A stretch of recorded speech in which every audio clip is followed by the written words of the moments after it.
Oh man, 2 days in a row. Thank you for joining. You guys know I'm already coming with my guests. I got two of my good friends here. We're gonna have a good show for you guys. So we're talking forecast of 2021. Um, Not necessarily know the future. We're just gonna be talking about books that we feel we should be buying, books we are buying, characters that we might be picking up. Not necessarily spec, but however, I guess you could say it is spec in a way. But we're just going to give you guys some insight on our pretty much 2021 goals or 2021 books that we're going to be looking for and things like that. So I mean, in a way it's not spec, but it is spec, so take it for what it is. We're going to have a really fun time, a really good time. I'm hoping the chat gets involved. You guys know me, I love hearing everyone's opinion, because sometimes when you are collecting and sometimes when you are speccing, or you are after a certain book, you kind of have this going on. And it's sometimes nice to have people around you, or people from different walks of life, people who like different characters, storylines and things like that, telling you different opinions and things like that, and opening your eyes up basically to new storylines and new characters. So with that said, I think it's going to be a fun show. I'm a terrible host right now, in the sense that I kind of let my two legends of the chat, legends of my panel, Mr. FaceTime and Mr. Hyper, waiting in the dark. I'm sorry, boys. Nothing much. What's You gotta going really. on, man? I mean, I get it with Face, but you really gotta quit this whole legend thing with me, man. I've literally just been doing this for 2 months. No. I only do it because I know it gets to you. No. Yeah, it's like you're setting these people up for disappointment. No, man, come on. So, like I said, He gentlemen, was just trying to imply that you were late. What's that? Uh-oh. Don't tell me He he's was cutting just out trying to already. imply that you were late. You got here. Oh, okay. Legendary lateness. Yeah, that's true. For anybody in the chat who wants to have Hyper on future shows, just know punctuality is not his forte, so just be careful with that. So like I was saying, guys, I know you guys know the layout, so we're going to be talking about 2021 forecast, books we're buying, books we should be looking out for, kind of our take on what the next year will look like for us as personal collectors and things like that. With that said, I'm going to start it off. I'm going to throw out a book there that I actually talked about. Actually, you know what? I'm going to change it up. I'm going to talk about a book that actually we haven't talked about. It's not really talked about. It's very hard to find. It's one of those books that I guess you could say is a grail for me. I don't know big time the longevity of this character or anything like that. But a book that I would really like to get into my collection in 2021 is Amazing Spider-Man 569. The second print, the John Romita Jr. Anti-Venom book. I've always wanted that book. I don't know why. I can't get it, but it's important to know I want that variant, not that cover A. Right. Yeah, because the second print actually has him on the cover. Mm-hmm. And it goes for a lot more than that cover A. Yeah, like huge. The cover A is probably anywhere between 2 and 3, depending on who you're buying it from. Hyper, maybe you have the numbers. I'm not sure. But that second print, that variant with him on the cover, it's almost like a $600 book. Let me check. Hold on. Again, I'm not saying that he's going to show up in any of these shows that were announced or anything like that. Anti-Venom is a far cry, but it's just one of those books that, man, not a lot of people talk about. People who have them are like, storing them. They don't really, sell too many copies. It's a book I would really like to come into. Hold up. So I'm pulling some numbers right now. Wait. Give me a second. I'm seeing like raws for like $200-300. And that's just raw. If we go graded, let's see, CGC. Different strokes, different folks. Damn straight. What's going on, everybody in the chat? Bash, thank you for joining me. But I'm curious, like, are you picking this up because you feel like this character has some legs in the future, or are you just picking up just because it's a cool character? You just want to add him to your PC? Sorry, I apologize. That was so rude. I was eating. I just got home from work, so I apologize. How dare you? For both of those reasons, actually. Like, I think it's a cool character. Being a Venom fan from like the early '90s, show too, not just the Donny Cates stuff. I don't know. I'm obsessed with like a lot of things Venom and things like that. This character is kind of in the shadows. Like I said, we've been on different shows. We watch some of the guys, some of the bigger guys, everyone. You don't really hear a lot of people talking about this book. It's really one of those books that it holds its crazy value, but not a lot of people talk about it. And do you want to know how much a 9.8 goes for? Because I'm just looking. Okay, so let's play a guessing game. I think a 9.8 goes for $640. We're talking Canadian or US now? Canadian. No, higher. How much? How much does Amazing Spider-Man 569 go for? You're talking about the second print now, right? Second print, yes, second print. It's about $1,000 for a 9.8. Wow. Wow. Yeah, that's crazy then.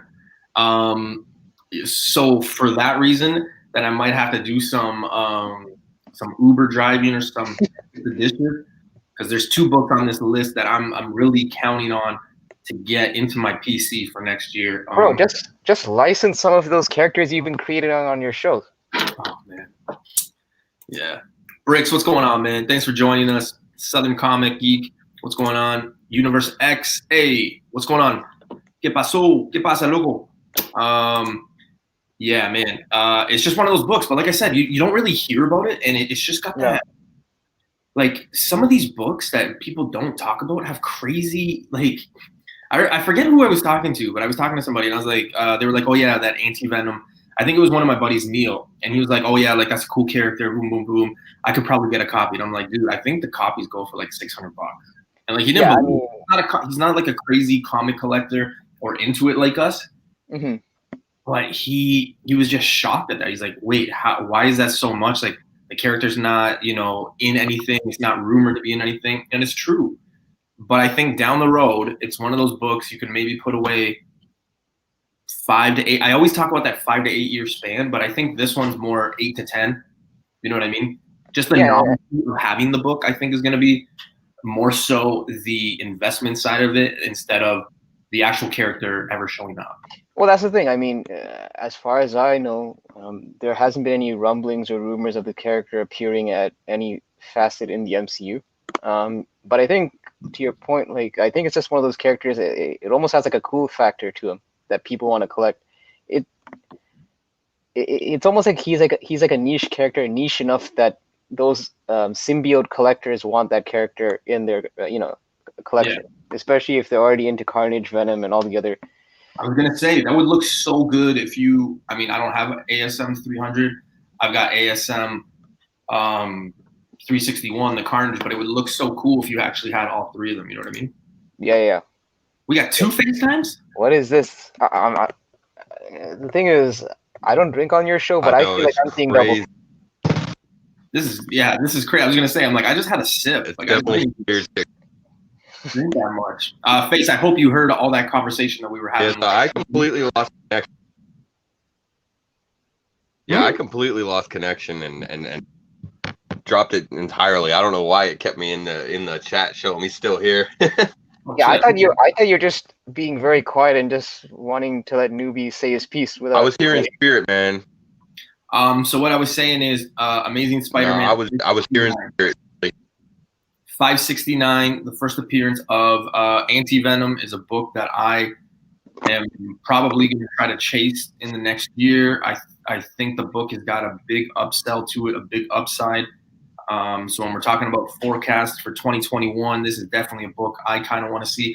Again, I'm not necessarily saying or seeing this character show up in the big screen or anything like that, but it's one of those characters of Right. what it. The only problem is, like Hyper said, a 9.8 graded is at $1,000 already. It's a pretty badass book. But Yeah, that's a Face, we're talking about the second print though, eh? Not the yeah, first. the variant, the one with him on the cover. Yeah. But the thing is, newbie, I have a feeling. Yeah, like, that's a price book. Yeah.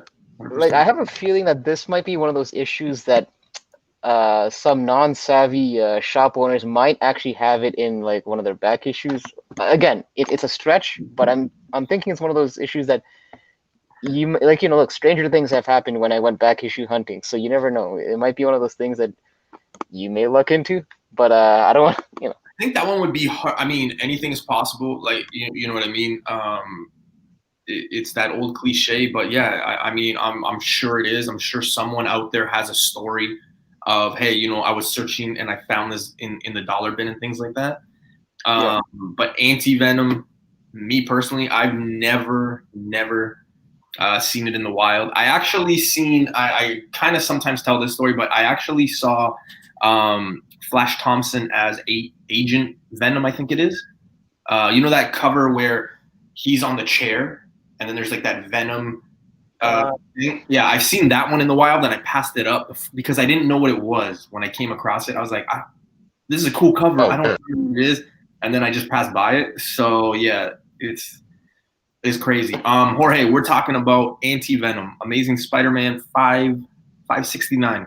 Yeah, and I gotta acknowledge, I don't know, has Gomez ever been on? Did you go back to see if it was still there? No, because it wasn't until like weeks later that I realized what it was. Gomez, I got it. Okay, I got you. What's up, Mother Skunkers? I want to say I've seen him, but I know a few Gomez's, so like I don't. I don't want to say yes and it not be you, man, but appreciate you stopping by. Funny dude from East meets West. Definitely check out his show on Sundays at 7 p.m. I believe Eastern. They usually do their show. So yeah. All right, man. Yeah, count me in. Louis, what's going on? Yeah, I read The Black Cat. Yeah, so I don't know. That's just my thing.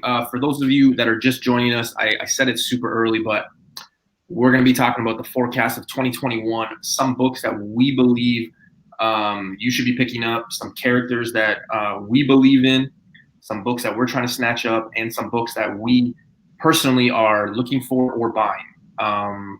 When I say, this is what I'm collecting and this is what to look out for, it usually means in hint, this is the book I'm looking for and this is the book, if I find it, I'm going to buy it. So, just keep it. Everyone collects differently, but, you don't have to take our advice.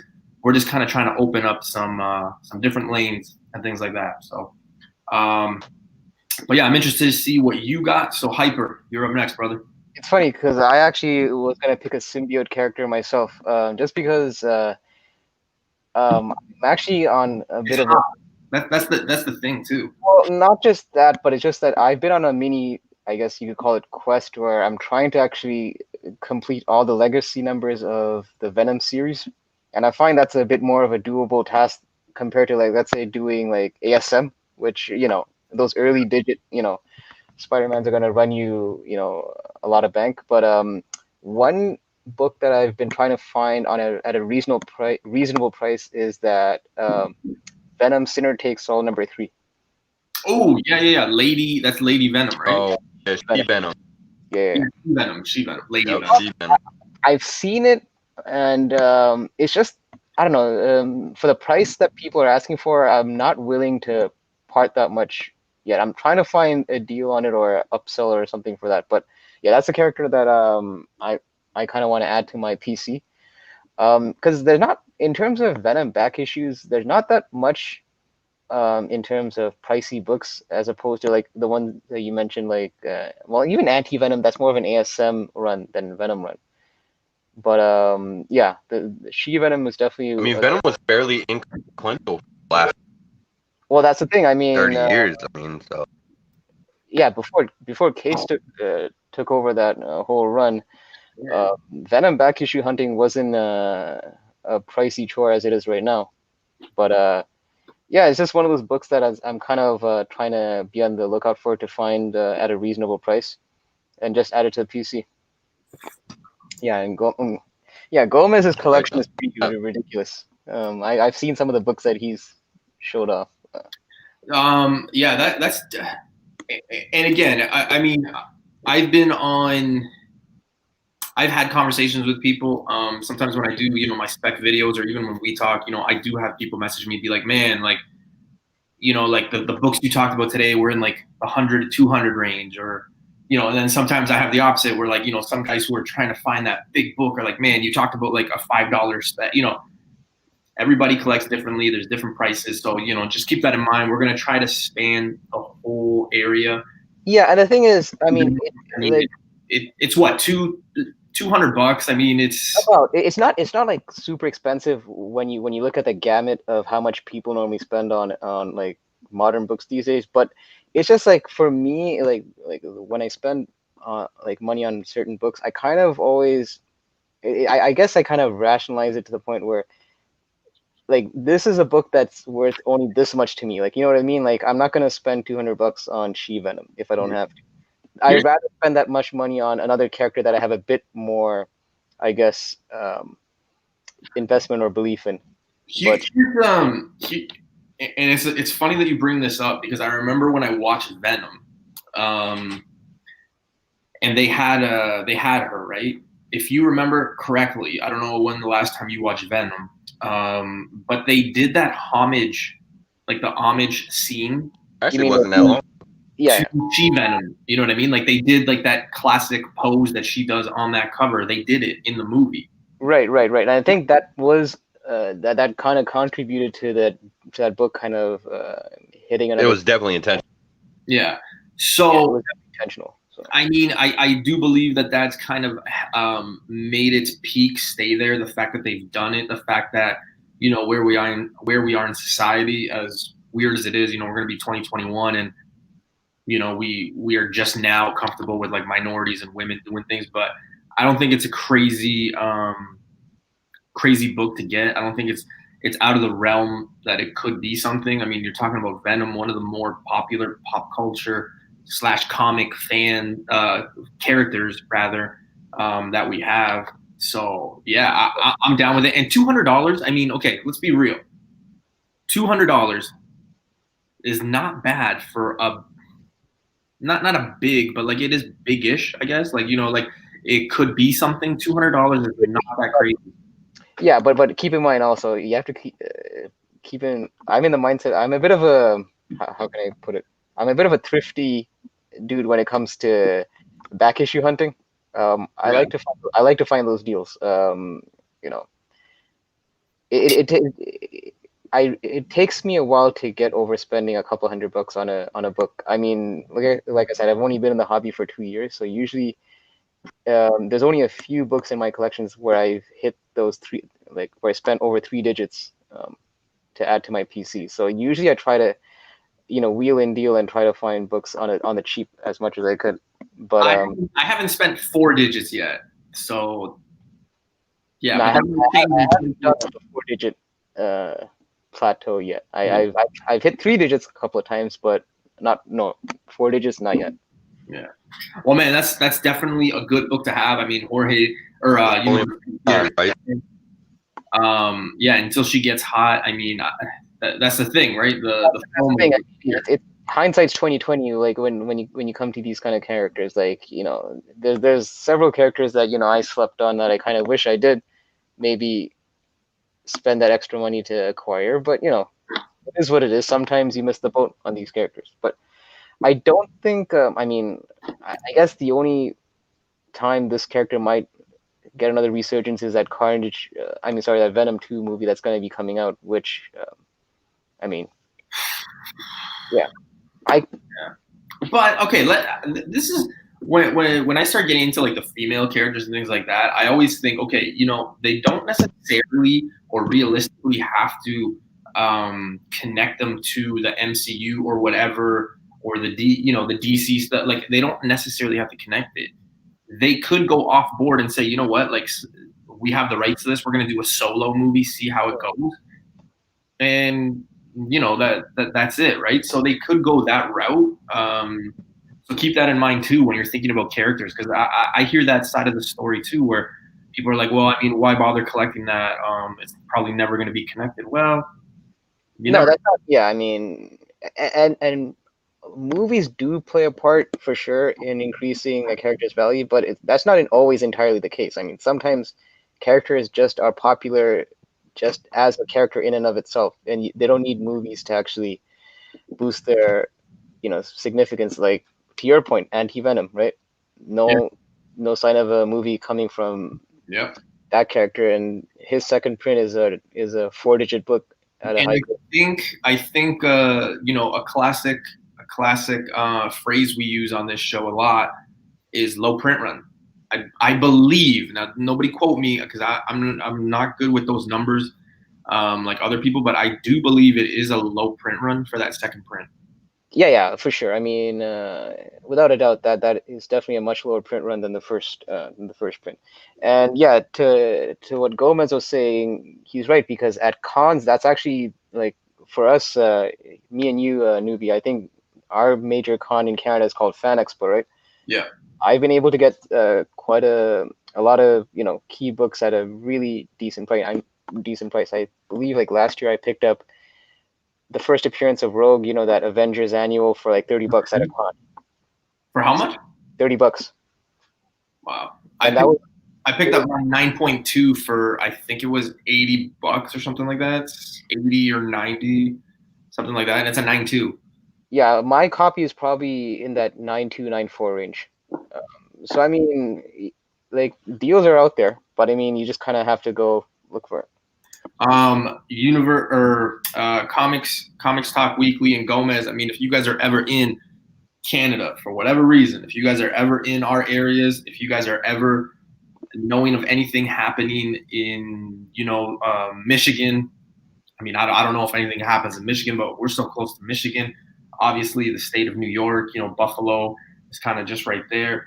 Let us know, because once everything opens up, I'm telling you right now, me and Keys already have plans to go visit the U.S. a little bit further than we usually would.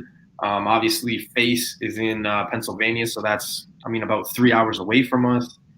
Hyper is not that far. So, once this whole pandemic is over, I would love to get together, especially if you guys are close, go to cons and things like that, man. And yeah, I am definitely doing this. I'm telling you guys right now, I'm definitely going to San Diego when all this is over. I guarantee it. Yeah, the only for me, like going to San Diego is just the logistics behind it, because usually, like, I don't know about you, but when I go to like a con like in Toronto or something, I usually have like an empty short box that I carry with me to the car and all that. It's a bit of you kind of have to work around that issue when you're flying to San Diego, and then the whole situation of having to send your stuff through the airlines and all that. So it would definitely be a cool trip to go to, but I think logistically it would be something that I'd have to work around. Yeah. Comic Talk Weekly. You're in Toronto? Oh no, he's saying he's in Michigan, but Phil has actually been to Toronto. Oh, okay, sweet. So Michigan, yeah, it's not far. My sister lives in Windsor, so you guys are just kind of looking at each other basically. But yeah, I'm definitely gonna try to make my way and get to know some of that stuff, man. Newbie. Just thought I could sell my United States price experience. Yeah, absolutely, man, absolutely. No, dude, he was cracking a joke, because for us the Canadian price variants is what the US are collecting, right? Oh yeah. I want to go to the New York dude. You know what? Actually, I was talking to one of the ladies that I had on my show, Sadie. Really cool chick. She actually has gone to the New York Comic Con like 4 times, and I remember when I had her on the show, I was like, "Are you bragging now?" Because like I've never been to neither, like none. So. Besides San Diego, that's considered like what, the second biggest, right? No, I think it's yeah, I think it's New York, or San Diego, New York. Then you have Tri-City, I think it is, or Emerald, something like that. Face, do you have something on? Because I can hear my echo. Nah, I don't. I'm not sure, Hmm. but my connection's really bad right now. I'm not sure what's going on, so All right, no worries, no worries. could be some feedback or something. It's a bit better now. Yeah. Yeah. Except when I talk, I can hear that echo. So yeah, maybe Ooh. All right. That's weird. K Dog, what's going on? Comic Mag, what is going on? Yes, yes, yes. All right, so it's come down to Mr. FaceTime Face. Give us a book for 2021, your forecast, something that you're collecting or believe in. All right. Well, this is one that I actually already have. I actually have we have a couple different copies of it, but I'm still looking for it because it's one of those books that I believe is going to be that strong. And it's kind of a given. So I guess we're starting it off with softball. But Something is Killing the Children, #1. Actually, any of the issues 10 or below really are pretty good pickups, and they're getting pretty good prices on the secondary market. Yeah. Right. But yeah. you know, obviously #1 is the big. I think we're going to see some stuff happen next year in regards to Something is Killing the Children coming to TV or whatever. So I think it's a pretty solid book, and even with the prices getting as high as they are, there's still a good bit more upside to it, especially because it's one of the lower print runs with everything below issue 10. Do you have a certain print as a preference? Because I know they made like 7 or 8 prints in that issue 1, right? Shit, all of them. I know, obviously got the first print, the Jay Lee and a couple of the other exclusives that came out with the first prints are pretty solid. And then as far as the reprints, to be honest, my girlfriend would actually be the one to have a better answer on it. But even the reprints still find good prices on the secondary market. Like it's For sure. really weird because most books, you know, you don't see. Yeah, you don't usually see it hold the prices in reprints and store exclusives like this series seems to be doing. You know, the store exclusives, every issue below issue 10, even the store exclusives, you know, and reprints are just keep going up. Yeah. But I mean, I do find though that the exclusives, at least for the later issues, I don't you find like that they're kind of getting a bit more smarter to it now? Because it seems like I'm seeing a lot more store exclusives with Something is Killing the Children a lot more than before. Yeah, I mean that's the thing too. You know, people are starting to catch on to Something is Killing the Children, and that's why, like I said, you know, it's everything pretty much prior to 10. Say that again. Yeah, like everything pre-10. Yeah. I mean, I've told you this before. I'm reading that series myself, and I've been loving it since issue 1. It hasn't let up, and I think in terms of issue 1, I missed the boat on the first print, like cover A, so I only have like the Jenny Friesen FOC variant, the Jay Lee, and I believe the 4th print, and that free comic book day foil variant. Right. That's yeah. All right, moving. Definitely worth picking up. Should find with these prices. Yeah, moving on to the next book. I think staying with and sticking with what Hyper said. Actually, I think this is a book a lot of people are actually after, but it is the first appearance of Gwenpool. Definitely a book that a lot of people, I believe, is sleeping on. A lot of people are kind of going towards the other way. They're kind of going towards that Lady Deadpool. And they're not really paying attention to this one. I think this one could be done first on big screen, but I just think that this one could be done first in general, like for anything.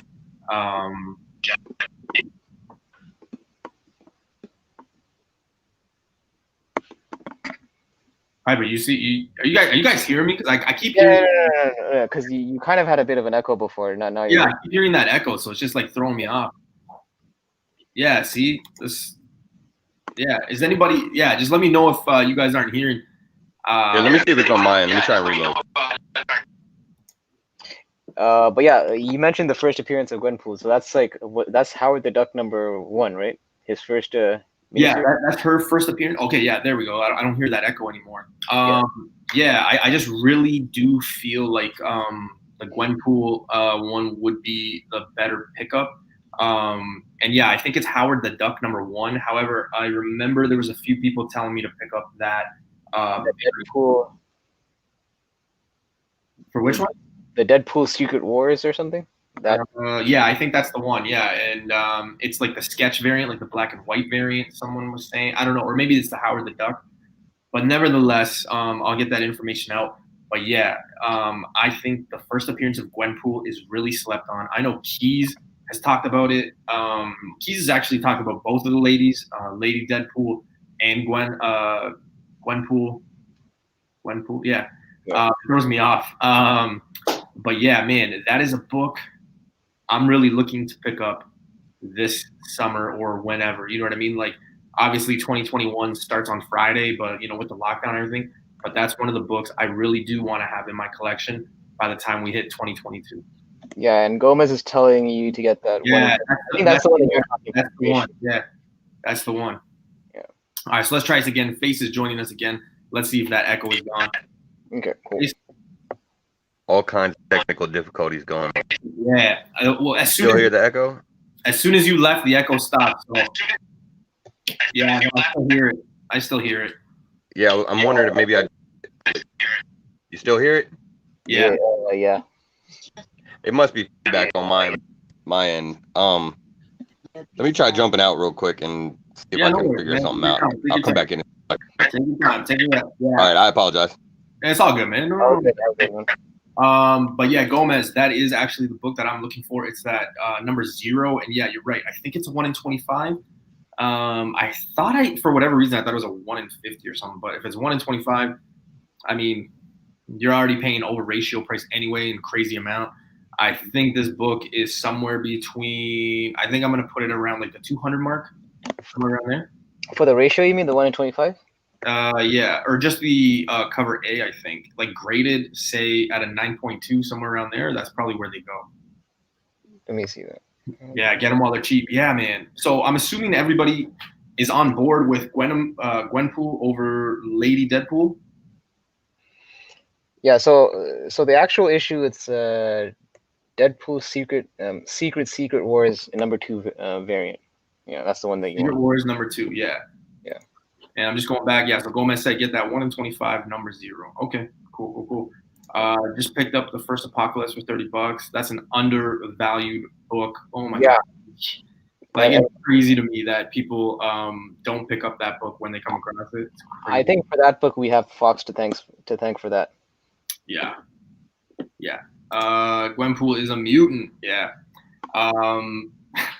Spoiler alert. Like, geez. Yeah, and if you, I don't know, like I always say, connect the dots and things like that. But man, this is a character I think they could do, especially where we are today in comics, where we are with what we're allowed to do and say on the movies.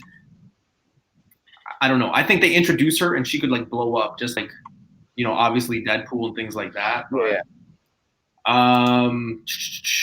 Gwenpool is bound to be or a cartoon. Yeah, you're absolutely right. Yeah, something else because we always focus on so much on like the movie aspect of things, but the Disney Plus, there's not a lot of Disney Plus animated series like on the slot right now, right? It seems like Strange Academy is what people are leaning towards as a shoe-in for a good Disney Plus show. But like I mentioned to you last night about the Pet Avengers being a good candidate, and Gwenpool also possibly being, there. I think we got some bad news here. I don't think it's going to be working out. I apologize, guys. No idea why I'm getting. Oh, snap. Man, it's all good. Just we're going to be on for a bit, so if you can try, man. No worries, man. Don't feel bad. We would never be mad at you or upset with you. Don't worry. So we're good. And even if we wouldn't know who to blame because we never seen your face before. Yeah, and face, honestly, like I'm kidding. If you can't hop on, just let us know the books that you were going to talk about, and we can take the conversation from there, brother. Yeah, for sure, man. I mean, Gwenpool Venomized. Yeah, I think Venomized anything is like really hot right now. You see it with the toys and things like that, right? The Funkos and stuff Those like Funko that. Pops. Yeah, but I kind of feel that they're also kind of overdoing it with those Venomized those covers and all that. At one point when Marvel was just doing everyone being Venomized, it's almost like right now with King in Black, everything is like that whole nullified variant. Yeah, and in Comic Talk Weekly, you're absolutely right, man. This is kind of how you want to do it, right? I personally know that people before me, I know people were talking about Gwenpool, Lady Deadpool, back at the beginning of the year, right? It's two characters that like Universe X said, like Gomez said early on in the chat. You probably want to pick them up now, so you don't like kick yourself, months down the road, years down the road, right? It's a good book to just have in the PC and say, you know what, yeah, okay, I paid $80 to $120 for it, but guess what? Now people want it, and it's a $500 book. You know what I mean? Like just things like that to keep in mind. Um, I think sometimes, and I'm guilty of it myself. Like I buy a book thinking, okay, yeah, I'm gonna sit on this, and then I sell it quickly or quicker than I thought just to get another book, and then I regret the actual book that I sold, right? So a lot of us do that. I know I'm guilty of it. So, but that's a book that you really want to just put away. You don't. I think you hold on to that book if you have it, like 100%. Hyper. Next book. What book can we look forward to in 2021, brother? Okay, all right. I'm gonna, before we were talking about books where you seldom spend 4 digits on. Well, here's one that I kind of have on my radar, and this will probably be a book that I might have to acquire by selling off some of my collection. I don't think I'll be using my own money for it, but it is ASM 129. ASM 120. Oh, the Morbius. No, first appearance of Punisher. Oh, sorry. Yeah, sorry. Wow. I'm struggling with my numbers. Yeah. I think That is, it's an $1,100 book. yeah, on A 3.0. I know someone over the summer wanted to sell me one that was probably like a 6.0 or 7.0 candidate for about 1,200 Canadian. I mean, it's not a bad price, but again, this would Okay, be now, I just want to say, so like this is a book. So this is a book that you are chasing in 2021. Is it because of just the fact? And let me be the first to say it. I think everybody like that is a grail to everybody. It's just one of those classic, iconic covers. I mean, shoot, I'm not the biggest Punisher fan, but I would love to have that one. Is there any other reasons why you would want to pick this up, or that well, you're chasing it in this upcoming year? yeah. So twofold. One being, I've always been very partial to anti-hero characters. That's why I've always told people that my top three characters, at least in the Marvel side, has been Venom, Wolverine, and Punisher. Those are my top three. I already have ASM 300 in my collection. I mean, obviously, I would like to get an upgrade on that because I think the book I have right now is about like a 6.5 to a 7.0. But if you see the price of ASM 300, you'll know that what people were paying for 2 years ago is not the same price you're going to be paying for now. What people were paying in June is not what you're going to be paying now. Yeah. So In June, a 9.2 was $900 and Canadian. that book was actually probably the first book that I spent 3 digits on, and it's really something to get over when you're spending that much money for the first time ever on a comic book. It's like when I made that purchase, I'm like immediate. Like I'm not gonna say that I had regrets, but it's almost like you kind of have second thoughts if you made the right call, especially like you're kind of leaving your comfort zone in terms of spending, right? Oh But yeah, I 100%. knowing what the value of that book, what it is right now, I can definitely rest easy on how much I spent for that book. But yeah, in regards to Punisher, so I kind of feel also that my window for that book is closing in terms of affordability because I'm hearing some rumblings about him possibly coming to Disney Plus and all that, or at least the actor John Bernthal. Well, they're bringing I thought they were bringing the series back or something like that. I know they're bringing the character back, the actor back, rather. So So I kind of feel like if ever there was a chance, I mean, if ever I had the idea or inclination to get that book, I kind of have to make some moves on getting it sooner than later, because certain books you kind of feel like you have time to wait, but but then there's other books where I kind of feel like if I want it in my PC, I better act on it fast, because once he hits that Mickey Mouse umbrella, um, prices are gonna go further. That's a book.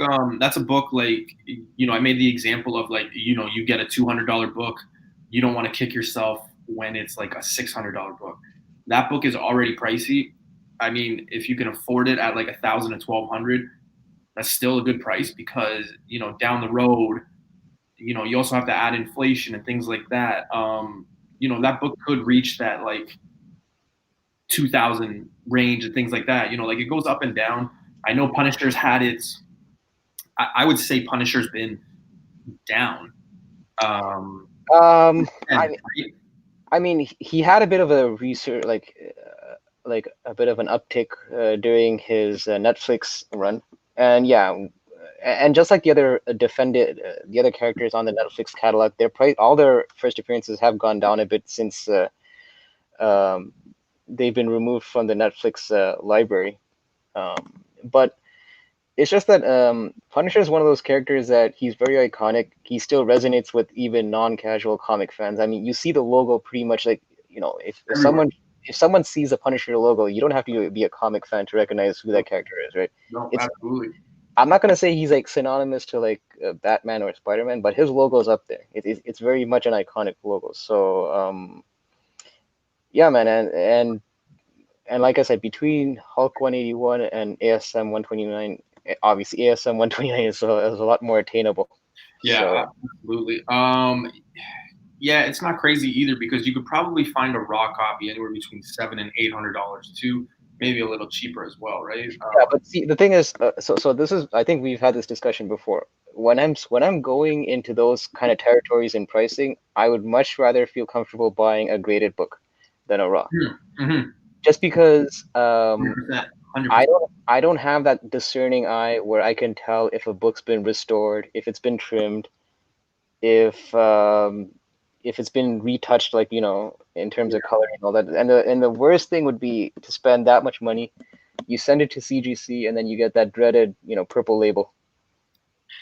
Man, I think when you send something to CGC and it comes lower than 9.2, I'm like, oh man, what? It depends. I mean, depends on what book. Yeah, it depends. I mean, obviously, if it's like a book from 1930, hey, that's easy. But I'm talking to more like newer books, things like. Oh yeah, for sure. Yeah. I'm just thinking one that comes to mind. Uncanny X-Men 266. I would hate to see that in a 9.2 or a 9.0. No offense to anybody who has it. I'm just saying, I've got a 9.6. Me personally, and it's weird because you guys, I know you've heard me say it, is for whatever reason, a 9.2 is sexier than a 9.4. For whatever reason, it just looks better, even though obviously math 9.2 is whatever. I can see that logic. It's almost like that 9.4 is almost like the grade that couldn't make it to that 9.6 or 9.8. Yeah. Whereas 9.2 is almost like 9.2 is like, oh nice, you cleared the 9.0 grade, good for you. It's kind of like when people talk to you, and I played sports my whole life, but you lose the gold medal, you win the bronze. So a lot of people will say it's almost better to win that bronze than it is that silver, depending on where you finish, I guess. But it's just that mentality, right? You lose to get the silver, but you win to win the bronze. Well, especially like those World Cup formats, right? Gold medal match, it's the loser gets silver, whereas the bronze medal match, the winner gets the bronze, right? Yeah. Okay, a book that I mean, this book, I think I kind of touched on it yesterday. I've touched on it, and no pun intended for you there, with the touch and all that. This is actually a book I actually touched on one of my videos. But it's Fantastic Four, and I want to apologize because yesterday, guys, I worked a 12-hour shift, then I rushed to do the show, so I apologize. Yesterday's show, I said Fantastic Four 48 was the first appearance of Inhumans. It's 45. I just want to make that clear. Just you got so much comic and so many numbers. Sometimes but 45 to 48, it's not that far off. But Fantastic Four 45, first appearance of Inhumans, man. is a book. I know some people are like, wait a minute, the show already came out. It was garbage, things like that. Yeah. But I've got a big gut feeling, I would say, on the Illuminati showing up, Medusa, Black Bolt. I think those two Yeah. characters show up. I think having them as a team for that cover. And again, you guys have heard me talk about how much I love that original Fantastic Four comic art. Like I love the cover itself. Fantastic Four is one of my favorite runs. The original series, obviously. It's just one of those books. I think this is the perfect time to buy it. Again, a book that's in that 200, 250 range for, I think it's like 4.0 to 5.0, somewhere around there. But definitely a book I really want to have in my collection this upcoming year. A lot of upside, huge upside. Because think about it this way: they can't fuck it up more than they've already fucked it up with that show. It can only go up basically from here Yeah, on out. exactly. And with some of the things, I always say connect the dots and stuff like that. But with how I think they're going to go about it, with Secret Wars, with Fantastic Four, with Illuminati, I think back in the summer people were going nuts for that new Avengers 7. Yeah. Illuminati, right? I actually have a copy of that. Yeah. So I think it could start off like that, and then the team show up. But that's again another key early Fantastic Four, big team. Get it really cheap, man. Yeah. Now here's my question, and I kind of mentioned this during my pick. Would it be a book that you'd be open to getting raw, or are you gonna go for graded, or what? You know what? So I think the last time I was looking for that book, a 4.5 graded was 260. That's not too bad. Yeah. So if I were to get it raw and I spent maybe 120 on it, I think I'd be okay with it, because by the time I send it to get it graded and things like that, I think I'm still going to be under that $200 range. Yeah, I mean, okay, yeah, because that's actually not a bad price, especially for a book of that era. Yeah, and again, it's super early. It's only got upside. There's no downside to it because of the show. Like it was already a disaster. So well, that's the thing. I think sometimes what happens is, as collectors, some collectors they gravitate towards something that's already a bit too hot, and it's almost like already out of the price range. It almost has a sexiness to it where I want it because everyone else wants it. No one wants to touch that book where no one's talking about it. Everyone wants to be that dude that posts that book on IG that everyone's gonna be like, yeah. Okay. So no, I'm with you. I mean, sometimes you kind of have to fly under the radar for some of these books. I've been that guy with like 2 books for like a short period of time, with like Year Zero, Catwoman 23, like just some of these like smaller books. I've been the guy to be like, yo, check this out, yo, grab this one, and then it kind of blew up for like a millisecond. But yeah, I don't know. I would love to be the guy that pulls out one of those big ones.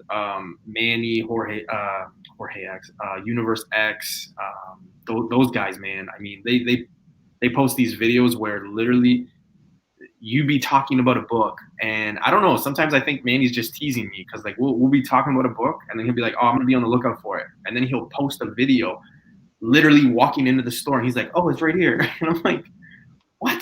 Like it's crazy to me, man. You mentioned UniX. Have you seen his recent posts the last 2 days? Dude, I'm like, I want to know where he's in all of them, man, and I am just like jaw dropped. Like the books he's got, I'm like, goddamn, man. And the thing is, like I've spoken to him before. He tells me like he finds a lot of the stuff is hunting. It's not like he's like paying, like, I don't know if he might be paying premium books for some of them, but for the majority of the stuff, it's from his back issue finds. So that's why I tell some people, like, look, there's gold out there. You just kind of have to, work at it. He is one of the really really good guys. A lot of knowledge. Anytime I've had a question for him or things like that, he's answered me. One of the nice guys. me and him he actually well, I won't ruin it for you. There'll be a video, let's say, in the near future. But he's one of the really good dudes in the community, and it's always appreciative when he shows up in our chats and stuff like that, as everybody who shows up. Of course. Okay, so Comic Lover Comics, CLC.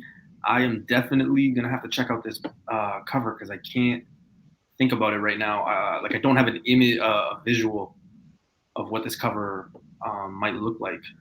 Yeah, it's one of those things. I'm sure that once I see the cover, I'll be like, Yeah. oh yeah, that's it. Yeah, that's the thing, man. I hate when that happens. Someone's like, "Man, do you know this cover?" And I'm like, "No," because I don't have it in my head. And then I see it, and I'm like, "Oh, of course I know it. Like, what are you talking about?" That's what I'm saying. Like IG is a bit of a blessing because you kind of get to see a lot of the stuff retain in your memory with that, with those visual cues, especially when you're back issue hunting.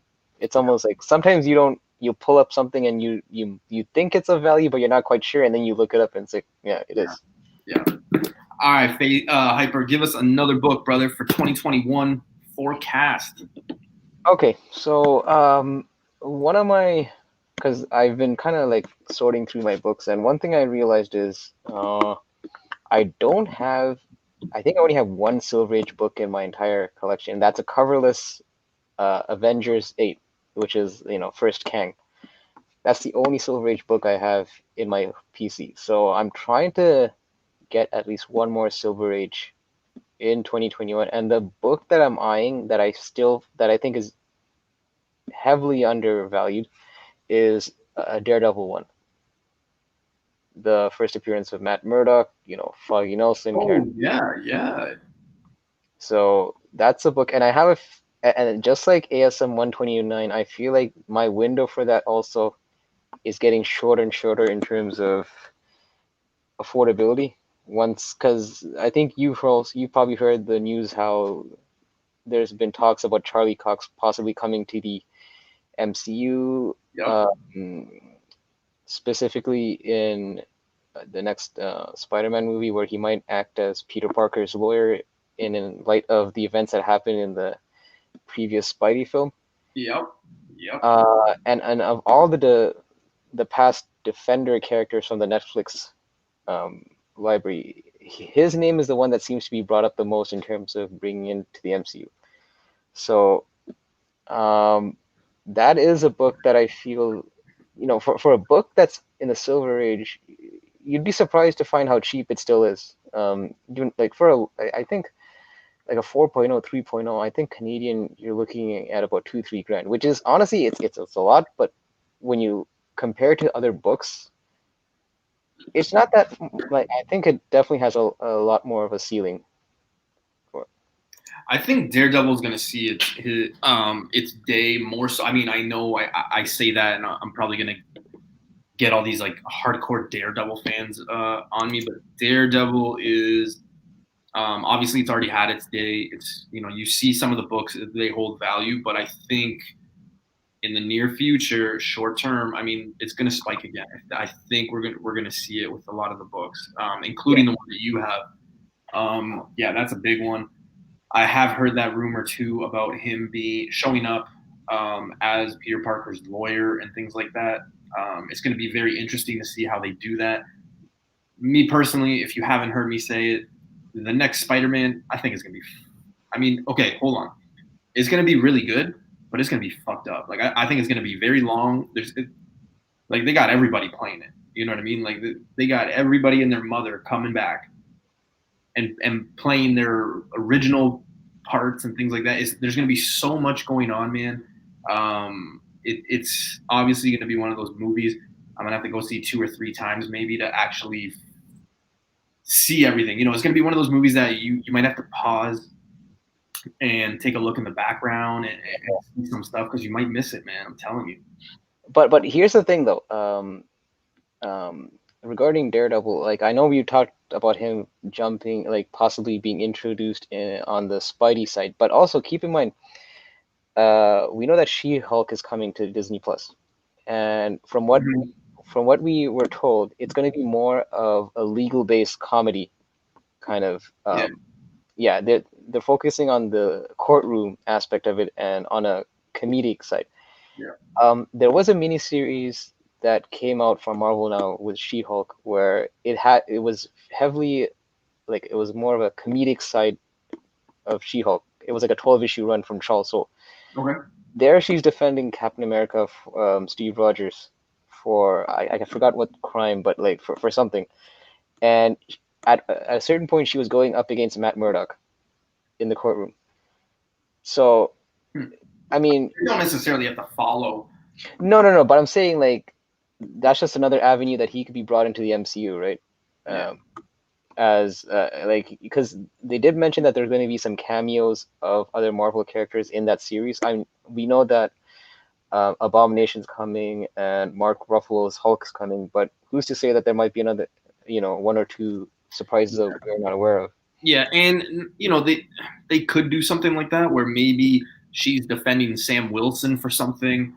From my understanding and things I read, some of the people that I listen to and chat with, I mean, a lot of people are saying Sam Wilson and Winter Soldier, which I hope. Winter Soldier is one of my favorite characters. I love the guy that plays him. But I've been hearing that those characters might have a bigger future, longer future than we actually think. So, I could totally see them showing up in that because when you start talking about comedy and things like that, I mean, they already have that. We've already seen them be funny and stuff like that in the movies. So, yeah. And yeah, I agree with comic lovers. I don't think it's going to be the John Byrne run. Yeah, because I think it's going to be more of the more recent run of She-Hulk that was introduced in like during the Marvel Now era. Especially since they did indicate that it's going to be more of a comedic. Yeah, that's why I think when you said Captain America, I'm like, you know what? I could totally see them doing like Sam Wilson or something. Yeah, when I said Captain America, I didn't mean that they were actually going to cast. No. I just meant like for that storyline they used Captain America. I mean, obviously they could swap up it, but she was defending Captain America among other people. At one point, she was also dealing with Victor Von Doom's son, also. So there's some rules that I think won't be touched in our lifetime. Maybe not our lifetime. I mean, we're in our 30s, but like me personally, and this is just my opinion. No hardcore fan of these characters freak out, but I just don't think that we're gonna see Iron Man, Captain America, Wolverine. I don't think we're gonna see those characters. Even Thor, when Thor's done, like I don't think we're gonna see those characters. Even if they rebooted it, even if for whatever reason they brought those characters, they want to do solo projects. I don't think those characters are going to be cast or redone for many moons after they're officially done. Like I just think it's too iconic.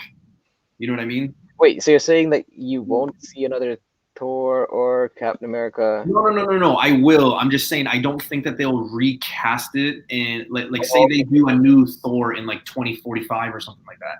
Like I don't think they would. I think it would be further down the road. You know what I mean? I don't think they're in a rush to fill the next Captain America, the next Iron Man or Thor, things like that. Like those actual characters. I know people might be like, "What are you talking about? They got Riri." Yeah. No, I get that. I just mean like the actual character of Iron Man, of Captain America, of Thor. I don't think those characters are going to be touched for a very long time. Yeah, I mean, when you look at, I think the oldest legacy character that I could think of in terms of cinematic properties, I don't know if you could think of someone older, but Hugh Jackman, I think he first played Wolverine in year 2000 or 2001 of X-Men. 2001, 2002. 2000, yeah.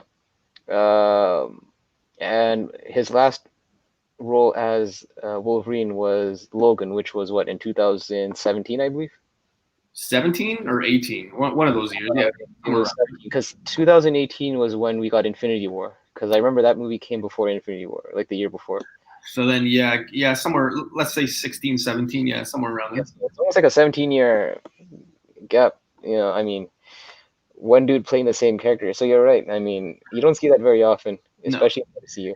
And don't get me wrong, guys. I would love to see Hugh Jackman come back and fight Deadpool. I just, with these rumors, obviously that X-Men are coming. Kevin Feige said X-Men are coming. I just don't see them even touching the character of Wolverine. I really don't. I just have a hard time believing that they would. But it could be a big surprise. I mean, I know me personally, one of the biggest regrets. Well, it's not a regret because I have no say at Marvel or anything like that. But one of the biggest things I hate that I didn't see Hugh Jackman do is I hate the fact we didn't get to see him in the yellow suit. I hate the fact that Really? I mean, like it just with that teaser at the end. I hated that, man. I hated that. I mean, you know what? As much as I dig the yellow suit, because you know me, like I love my '90s Jim Lee X-Men. So you I want kind of the brown one? sorry. You want the brown one that he wore? Neither. I kind of find that some things don't translate well onto the big screen. It almost makes it too campy, I find. I would not know how they would pull that fluorescent yellow and blue suit and make it look like a serious movie. You know what I mean? It's just I'm having a hard time wrapping my mind around that. Like, I know like from a purist perspective, I understand how you want to keep the original outfits, but I don't know how these would translate onto. I've always had a tough time seeing superheroes and things like that fight in like jeans and like a t-shirt or in Hugh Jackman I thought theater. You know what I mean? Like I've always thought that was like so. I'm like, man, what the hell is it? Like this guy's fighting like 10 guys in jeans. Give me a break. but I mean, you don't think? I mean, I thought tights is actually a bit more of a stretch, no pun intended, just because it's. Oh man, he wasn't even here. Dude, what you missed is we're talking about Dare. We just finished talking about Daredevil, Gwenpool. I think you were here for that. I gave you a big shout out saying you're one of the nicest guys because we were talking about your IG post. So you're gonna have to rewind and see that. So hold on. We gave this dude all this praise, and he wasn't even here to accept the adulation. Yeah. Come on, man. Jeez, man. I know. What the hell? It's crazy, but no. All right. The next book that I'm talking about, I actually already own. I own this book. I have it. I think I just kind of told you guys. It's Winter Soldier, Captain America #6. Dollar Bin told me about this book. I mean, I knew about the book. He told me, you should probably pick that up. I had already been buying it. So it's no secret. But See Magic Lasso's coming. I'm here. You can hype praise on me. Lasso's one of the nice guys in the community too, man. Since day one that I've been doing this, he has been tuning in. So he's always supporting us. Yeah, man. Thank you, Lasso. And likewise, I try to watch everybody's stuff. I have him on notification. I always try to check him out. He does a really good job. But yeah, back to the book. Winter Soldier. I think he's got a future. I think it's a slap-in book. I have the cover A. So that's the one with because there's two variants for one with Steve Rogers and one with Bucky, right?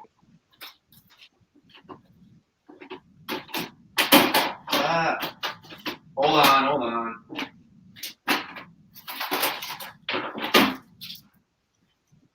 Got so many slabs back there. All right, so yeah, there's two covers. This is the cover I own, simply because the other one, and again, you got that sexy 9.4, but again, you have you can't see it. The other one, that cover B, is got that like he's on the cover, but it's got that like big swastika, like that Nazi symbol. These are eventually, once I'm done renovating my basement, are gonna go on a wall. I don't want my friends and family to be like, oh, nice. Wait, we gotta pause for a second. Even though Faith is not here, doesn't mean I'm not gonna check you on that last one. You called it a swastika? Oh man, no, you know what I mean, man. Come on. I was like, what the hell is a swastika? I miss when it was just me and Keys. Keys would never make fun of that, but you know what I mean. Yeah, I know. I'm just playing. as always. It's just one of those covers. I know a lot of people are saying, well, it's low print run and things like that. Yeah, it's a cover that I don't know if I want kicking around. I like that cover. And again, Winter Soldier is one of my favorite characters. I love him in all the movies. I love the character that plays him. I think there's going to be a future. We're going to see him. So yeah, definitely a book that's very undervalued because I just saw a 9.4 raw, and it was actually on My Comic Shop. And one thing that I do love about My Comic Shop is they grade extremely well. Like You know what? You're the second person to tell me that this week. That they're very conservative in their grading. Yeah, so like it might say 9.4, but it might be like a 9.6, something like that. I've had a book, I bought a book from them that was supposed to be a 7.0, and when I got it back from CGC, it came back an 8.5. Wow. So, but the thing is, and if it's a 9.4 raw, unless there's like color breaks or something, you could easily press that to a 9.6 or a 9.8. Yeah, and you got to remember too, both of the covers are white, so it's a very hard book to come out of. But yeah, it's not the greatest cover. I mean, it's old school Nazi stuff. But it has that. I like that cover because it has like that whole old wartime feel to it. Yeah. To be honest, I love the coloring of like the captain, like just the color in it. It's got an old school vibe to it, which I really like. Yeah. But yeah, first appearance of Winter Soldier, the Scarlet and Black movie poster, cover homage. So yeah, but it's again one of those books you don't really see it too often in the wild, but when you do, you're picking it up because it does have future value. I mean, if not future, current value, because you don't see a lot of people picking it up. Now, or have it, rather. Here's a question, because I generally don't know. Bucky Barnes, the guy himself, is he a Silver Age character or is he I think he's gold. He's Golden Age. I think he's gold because his actual first appearance is like 1936 or 1939. I believe. Okay, yeah. So forget that. Chat has more knowledge than me, but I'm pretty sure Bucky Barnes shows up super early, just like Captain America and things like that. It's one of those that it's got an earlier one, but no, it's Golden Age appearance. Yeah, and good luck getting that at a. We were talking about books under 4 digits. I'm sure that you're looking at way above that. If once you're in that Golden Age period, dude, I can't afford any. I mean, let me rephrase. I can sell my house, and I could afford it. But I'd rather keep my house than afford a Golden Age comic. You know what I mean? For sure. I don't think your girl would actually much appreciate that. I don't think she'd want to live in a car. But yeah, definitely, guys, a book. I mean, like I said, I have the book. I'm still looking for it. It's a book that I constantly look for. In 2021, my goal is to have at least 3 copies of that book. That's how much I believe in it. I know we've already seen the character. He's established. He's got his own show. I just think that there's going to be a future thing with him for sure. No, for sure. And I mean, and you got. Sorry. Go ahead. No, go ahead. Sorry. I was just saying, like, I was even more pumped when I saw the trailer for the Winter Soldier series that's coming up. It actually looks like a very, like, I mean, we knew it was going to be an action series, but it looked like the production value on that's going to be top notch. Yeah. I think it's just, you go back. I think Winter Soldier was one of my favorite Captain America movies. One of my favorite Marvel movies, period. I just love the character.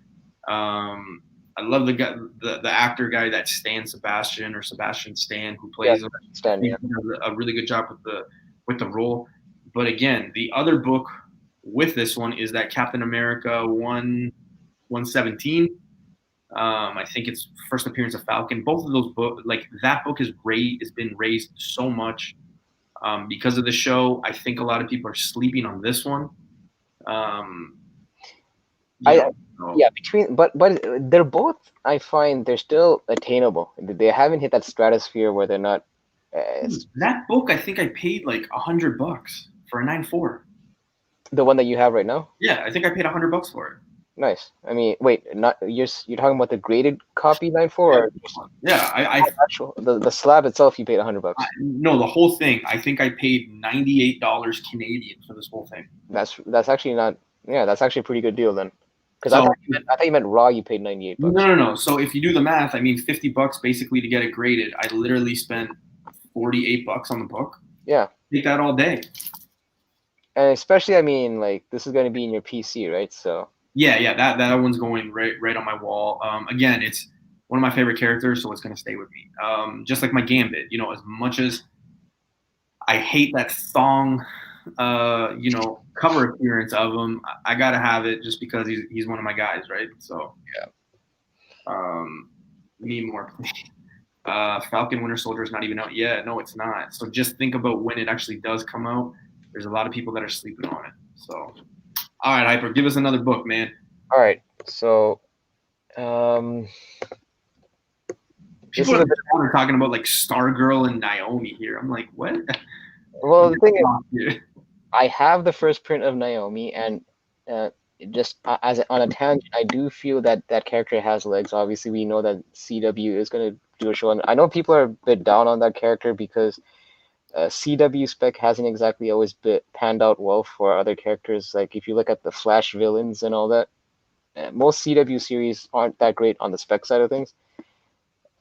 But I just find that the character Naomi has some potential. Let me put it that way.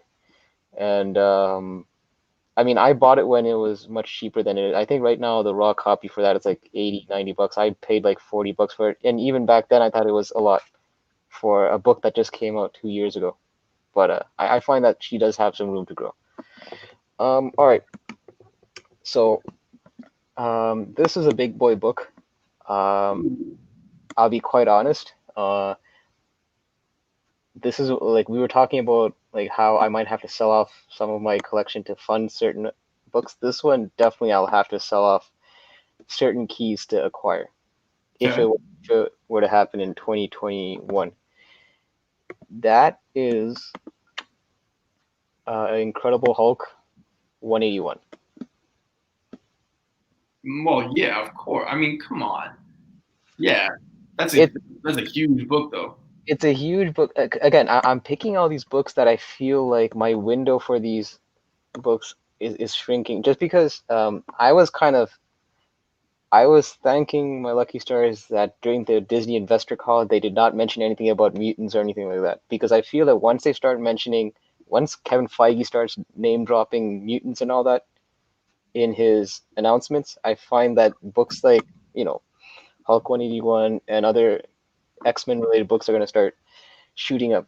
We haven't got there yet because, like I said, they haven't really touched on mutants yet on the investor side of things with MCU. So, but I do feel that mutants are going to be coming very soon. Oh, huge! I think, I think it's no surprise that we all knew Doctor Strange was connected. They've come out and said it is connected to the future movies and things like that.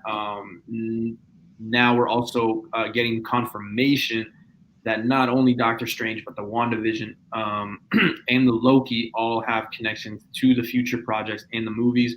I read an article on Marvel's Face Group saying that it's actually got connections to Spider-Man 3. So, yeah, I think mutants are coming. You're going to obviously see them in Doctor Strange for sure. 100%, I think we're going to see a lot of mutants. I've talked about it when we do our spec stuff. I've brought up some of the characters I think we're going to see, and I truly do believe that is going to be the gateway to it. And I mean, when's that movie coming out? That's like 2022, right? For which one?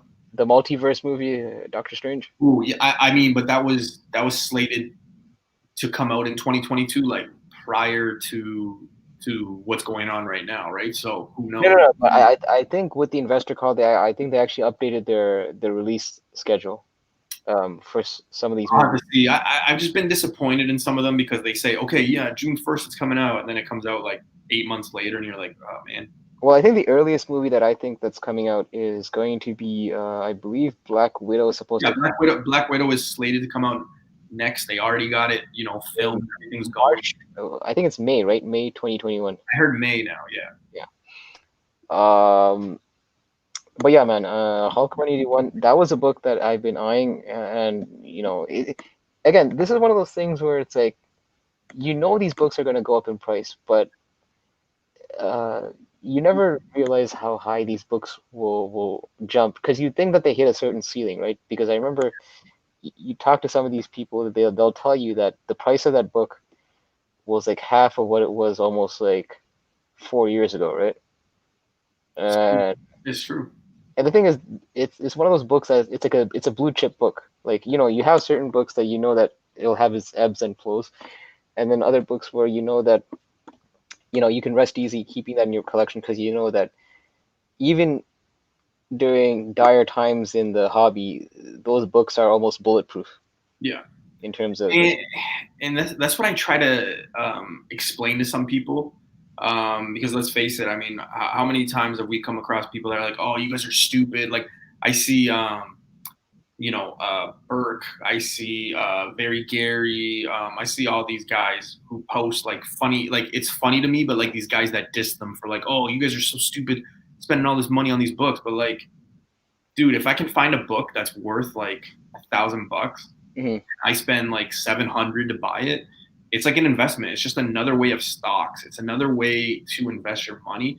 And like you said, some of these books hold value throughout. There's no way that book will devalue. It's stood the test of time, right? Like, exactly. And I mean, obviously, you will get dips in that book, but you're not gonna get crashes. That's my thing. Yeah. Like, like you're not gonna get like a black winter thing with the Hulk 181. Yeah. But yeah, I just feel like, again, a lot of these books that I mentioned so far, some of them are pricey, but I feel like they'll get even pricier, and that's my whole thing. Like, as much as they are going for right now, I feel that if I kind of drag my feet on some of these books, they're gonna go even higher, especially once Kevin Feige gets his hands on these properties. Yeah, and it's not so much FOMO, because FOMO to me is FOMO happens Sunday to Wednesday for me, right? Like that's where I see it the most with people. But when we're talking about big books like Hulk 181, Tales of Suspense 39, like these books, these have stood the test of time. They have their value. It hasn't dropped. They're always going to go up the way they did. You know what I mean? Like, and people can say whatever it is. You know what I mean? Like, we all have our characters. I know Keys and what's it called? Face always give me a hard time. Iron Man stuck, blah, blah, blah. That's my guy. But guess what? Tales of Suspense 39 holds its value. If you would have bought it 3 years ago, you're laughing now, because you would have made about $3,000 on it. In a 5.0 to 7, you would have made money. Even at a 3.0, yeah, the stats show you would have made almost $2,500. You know what I mean? And it's just going up. Like, I was looking, you guys knew, like I sold my house. I came, I made some profit on it. I was thinking about buying it. Okay, a 3.0 at that time was like, I think it was like $7,000, somewhere around there. Mm-hmm. And then when it came down to looking at it, like maybe like 3 months, 4 months later, it had already gone up almost like $2,000. You know what I mean? Like, so some of these books do hold value, and they're only going to go up.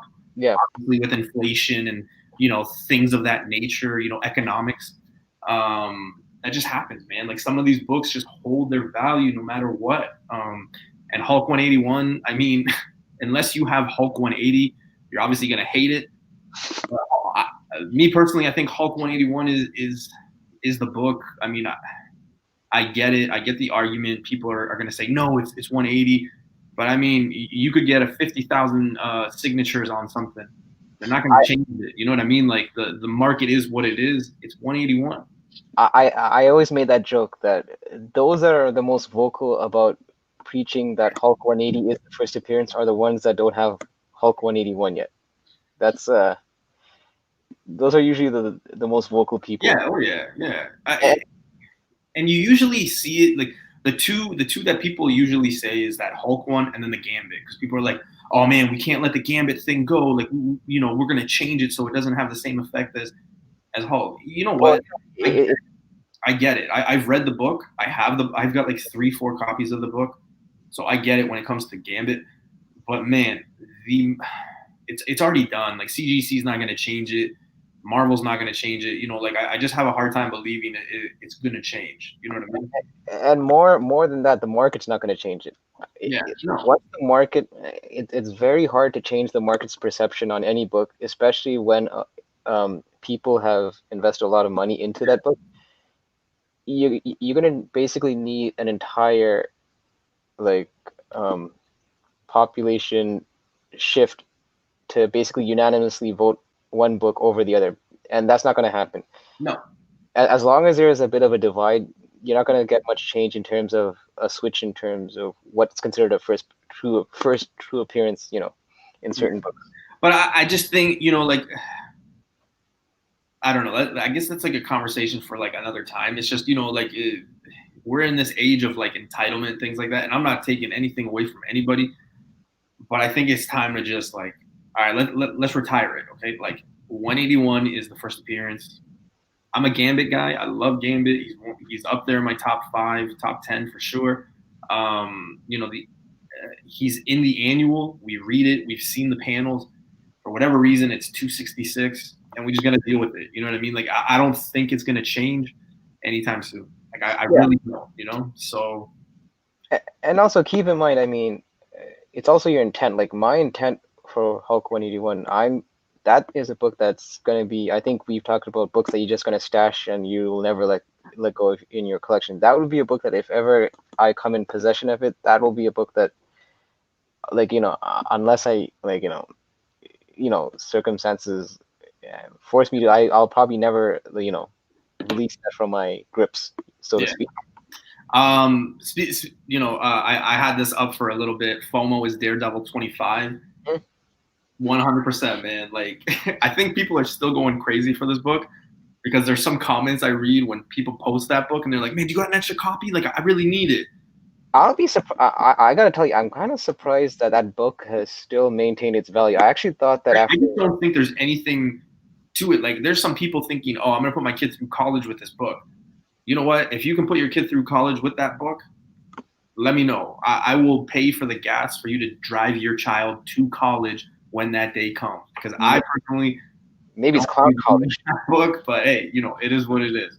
Yeah, I mean, like I said, I was surprised. I thought after a week and a half or 2 weeks, I thought that book would start to normalize. I'm kind of stunned that book is still holding its value. Yeah, and Doc, I know he's on the cover. I just where we are with that argument, you could go night and day with it. I just think it's time that it's like, hey, you know what? It's 181. I've seen people sign petitions and go on hunger strikes and say make it 180. I just don't think it's going to happen. You know what I mean? No, as long as you have collectors holding onto their 181s, and those that have held onto them for a long time, they're gonna. It's never going to change because the market has already spoken, and you're going to take a. Ooh, this is a good question from Lasso. If I could have Tales of Suspense 39 low grade or get to go out to eat with Robert Downey Jr., which would I choose? Okay, I would probably pick the dinner with Robert Downey Jr. only because I could get him to autograph some of my Iron Man stuff, sell some of that stuff, and buy a Tales of Suspense mid or high grade. You're trying to overthink this question. You know what I mean? So okay, fine. Screw the fact that you're bringing your books to him. I'm pretty sure he's. I get him to like sign both of those. Like I'm pretty sure Robert is going to appreciate when he comes to dinner. You're going to roll up with your short box of Iron Man books for him to sign. But it wouldn't be the first time he probably had that happen, right? So okay, fine. Well, let's bar the fact that you have your books with you. Strictly speaking, if you just had dinner with Robert Downey Jr. or your Tales of Suspense, which would you choose? I mean, I don't know, man. It's a toss-up. I mean, I've seen him obviously since 2007 be in a character that he's my favorite character. I've also seen him just be Robert Downey Jr. in a multiple and a magnitude of podcasts and things like that. He seems like a really cool dude. I think it would be a cool experience. not to get all, teary or anything like that or emotional, but I mean, the guy, basically wasn't going anywhere, went to jail, and then look at him now kind of thing. So I think that would be pretty powerful conversation to have with them, to get some like, not like not like I'm doing terrible in life, but just one of those stories that I think would be kind of cool to just, Yeah. kind of thing. Yeah. So yeah, I don't think you can go wrong with either choice that you do, man. I'll be honest. If I had, I can't give no autograph. listen, if I had dinner with Robert Downey Jr., I'll only accept if he comes and does the voice of that character in Tropic Thunder. If he talks to me in that voice the entire conversation, then I'll have dinner with RDJ. Yeah. So here's the thing too, though. What if he says no autographs? That book would last your lifetime. Here's the thing, though, guys, and it's kind of crazy. It's kind of crazy that I'm going to say this. I think this is the immigrant, the coming from a third world country, coming out of me here. But some experiences and some things don't have a price to them, right? Like sometimes there are things more important than possessions, which is really crazy for me to say because, we're comic collectors and, we actually need, we need the book, we need it. But like I said, I don't think you can go wrong either way, man. So Man, you sound like a Make-A-Wish. Noob is trying to meet Tony Stark. Yeah, man. It is what it is. All right. This book, I'm gonna go a little modern with you guys right now. I know. Well, I kind of mentioned a few modern books, but definitely a book. 2021. You should be on the lookout for Hyper. I know you are looking for it. We've had multiple talks about it. We have had conversations about it. You have told me, no, don't buy that book. Hold out. Wait for a raw. Boom, boom, boom. Point one.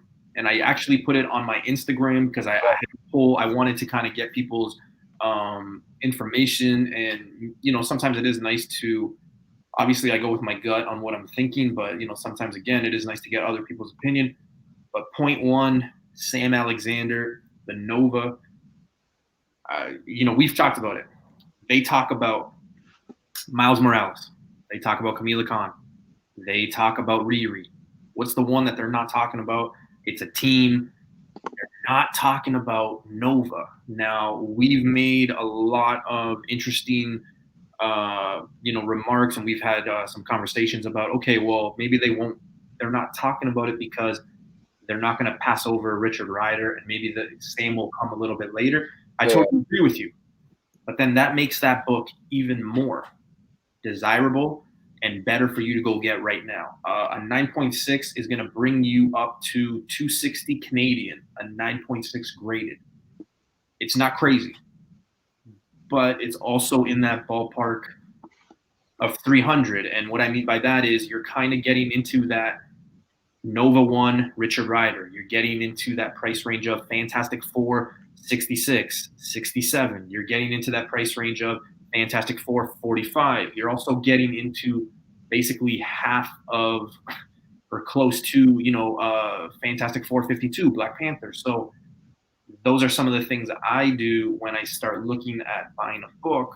I say, okay, is this character, you can't be 100% sure, but, I do think, not purposely, but why everybody knows that he's on that team. Everybody knows he's on that new Champions. So why is nobody talking about it? Like you don't hear about him, but you hear about everybody else. Yeah. So definitely a book I'm specking on. Definitely a book I'm wanting to pick up. Definitely a book I need to have by 2022. So 2021 will be the year I'm trying to get that one. Yeah, and to Cover Lever Comics' point about Sam or Richard, because he's also wondering the same thing, and I think he said that the new gen wants Sam. You're right, because Sam does appeal to a younger crowd, but I think we've mentioned this yesterday. You can't really. I kind of find it's a bit of a disservice if you kind of gloss over Richard Rider as a character. Yeah, the disrespect, and I think when you kind of start tearing, I know I'm getting cliche with some of these things, but when you peel the layers, okay, Riri Williams, we've already seen Tony Stark, so going to Riri Williams is not going to be a discredit or a disrespect because we've already seen Tony Stark. Yeah, he's had his time. Yeah, Kamala Khan. Okay, well, we've technically are going to get Captain America for 2 movies, plus we've already seen her in Infinity War and in Endgame. Right? Who's the other one? Miles Morales. Obviously, we've had Spider-Man, so it's not a discredit. So, well, the thing is, he's already in the Into the Spider-Verse. So exactly, right? Yeah. Exactly. So when you start actually, connecting the dots, as I say, or kind of just planting a seed, maybe they're doing that subconsciously, where they're like, maybe it's not a surprise that they're not talking about it because all 3 of the other characters, we've already seen the people that they've got their what's it called, like their motivation for, or things like that, like their successor. Mm-hmm. Where for Sam, we haven't seen Nova yet, so Right. maybe that's what it's going to take. It's going to take us to see Nova for that book to actually kick in. You know what I mean? And I think, like we mentioned before, like the Nova Corps was briefly mentioned in, I believe it was in the Guardians movie, but they mentioned them almost as if that whole corps got destroyed. That doesn't mean that there weren't any survivors. So no, but that's definitely a book right now, if you could find it, to pick up, because this I think will be one of those, shoot, I'm kicking myself in the ass. I should have definitely picked this book up when it was at 200, 250, because I do see, look at the Kamala Khan, look at the Miles Morales, look at the Riri Williams now, like all these spikes. I think this is going to be one of those for sure. Yeah, I mean, because I picked up the original Nova one at last year's Comic-Con, Raw.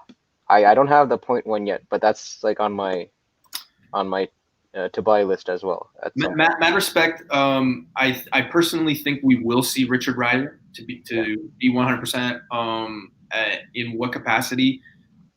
I don't know. Maybe the Guardians 3 in the background. Maybe in the Thor movie. I just think that there's way too much going on in the Thor movie. I'm reading a lot of people, on their YouTube channels and some blogs and stuff like that. So the things people are expecting from this next Thor movie is crazy to me. Like they're expecting like pretty much everybody and their grandma showing up in this one. So listen, for Thor before Nova, I'd rather see Beta Ray Bill before Nova comes on the Thor side, because I think I'd want to. I think people between the two, I think it's safe to assume that I think Beta Ray Bill has a bigger fan base. I could be wrong, but I think that's my hunch. I wouldn't be surprised if they pass on. But see, the thing is, okay. I don't know if they would like. Yeah. I don't see it. I think we will see him for some point, whether it be brief or long. Nova. Okay, guys, I don't know if you guys have heard me say this, but I do truly believe, and Universe X, you might love this, or you might be like, nah, man, because I know he's all about Nova. Nova's like his favorite character. I do believe that Nova will be a mirror image of what Iron Man was for this next phase. I really do. I think that they got the foundation there for it to be. So that could necessarily, I always talk about mirror images where I think, like Guardians of the Galaxy, Eternals, things like that.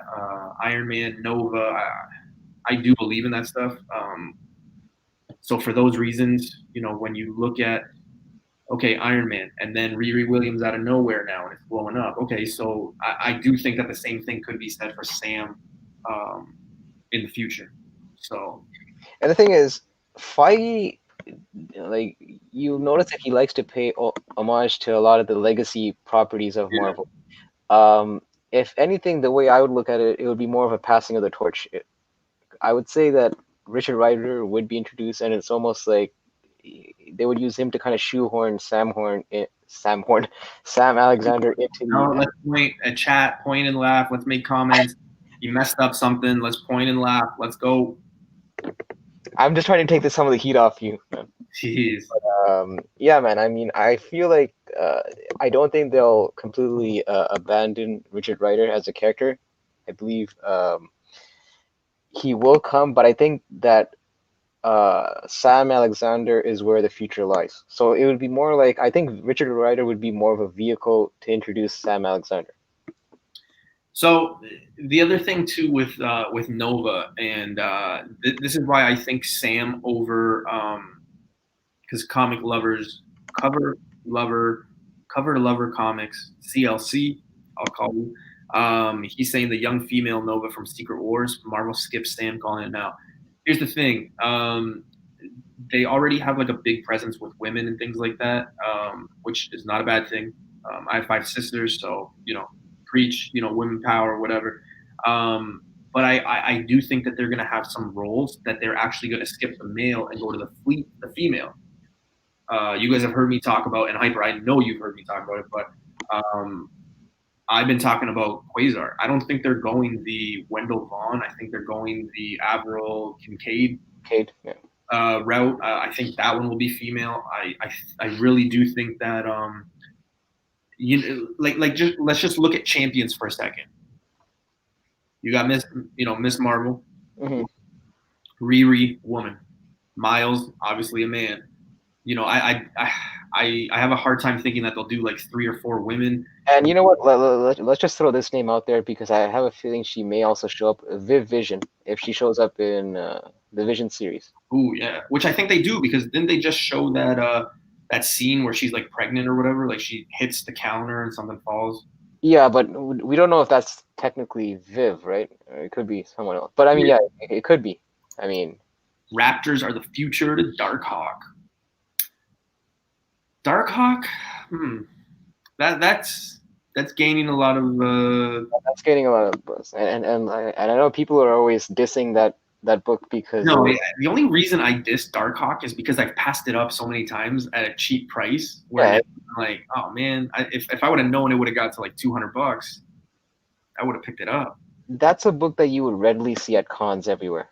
At most vendors, everywhere, man, everywhere. Richard Dick Ryder won't make it because his name, in my opinion.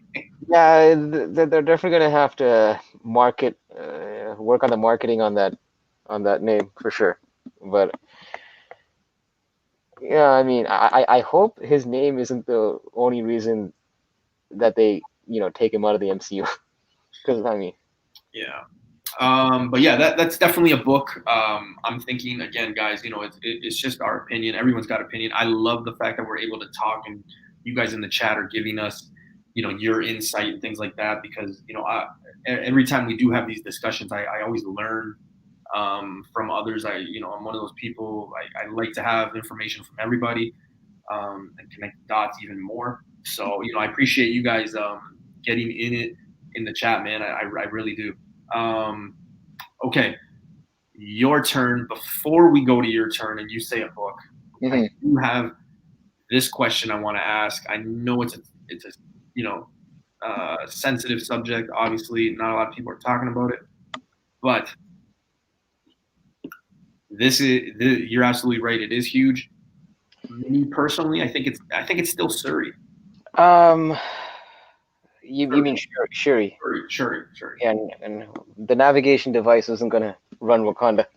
Yeah, no. You know what? Yeah, the default answer, I think Shuri seems like the safest bet. Don't be surprised, and I'm not the only one saying this, so this is not me having a unique viewpoint, but Killmonger, I could see him coming back into the franchise. I do too, man. I really do. I've said it multiple times. I wouldn't be surprised if, for whatever reason, they came back.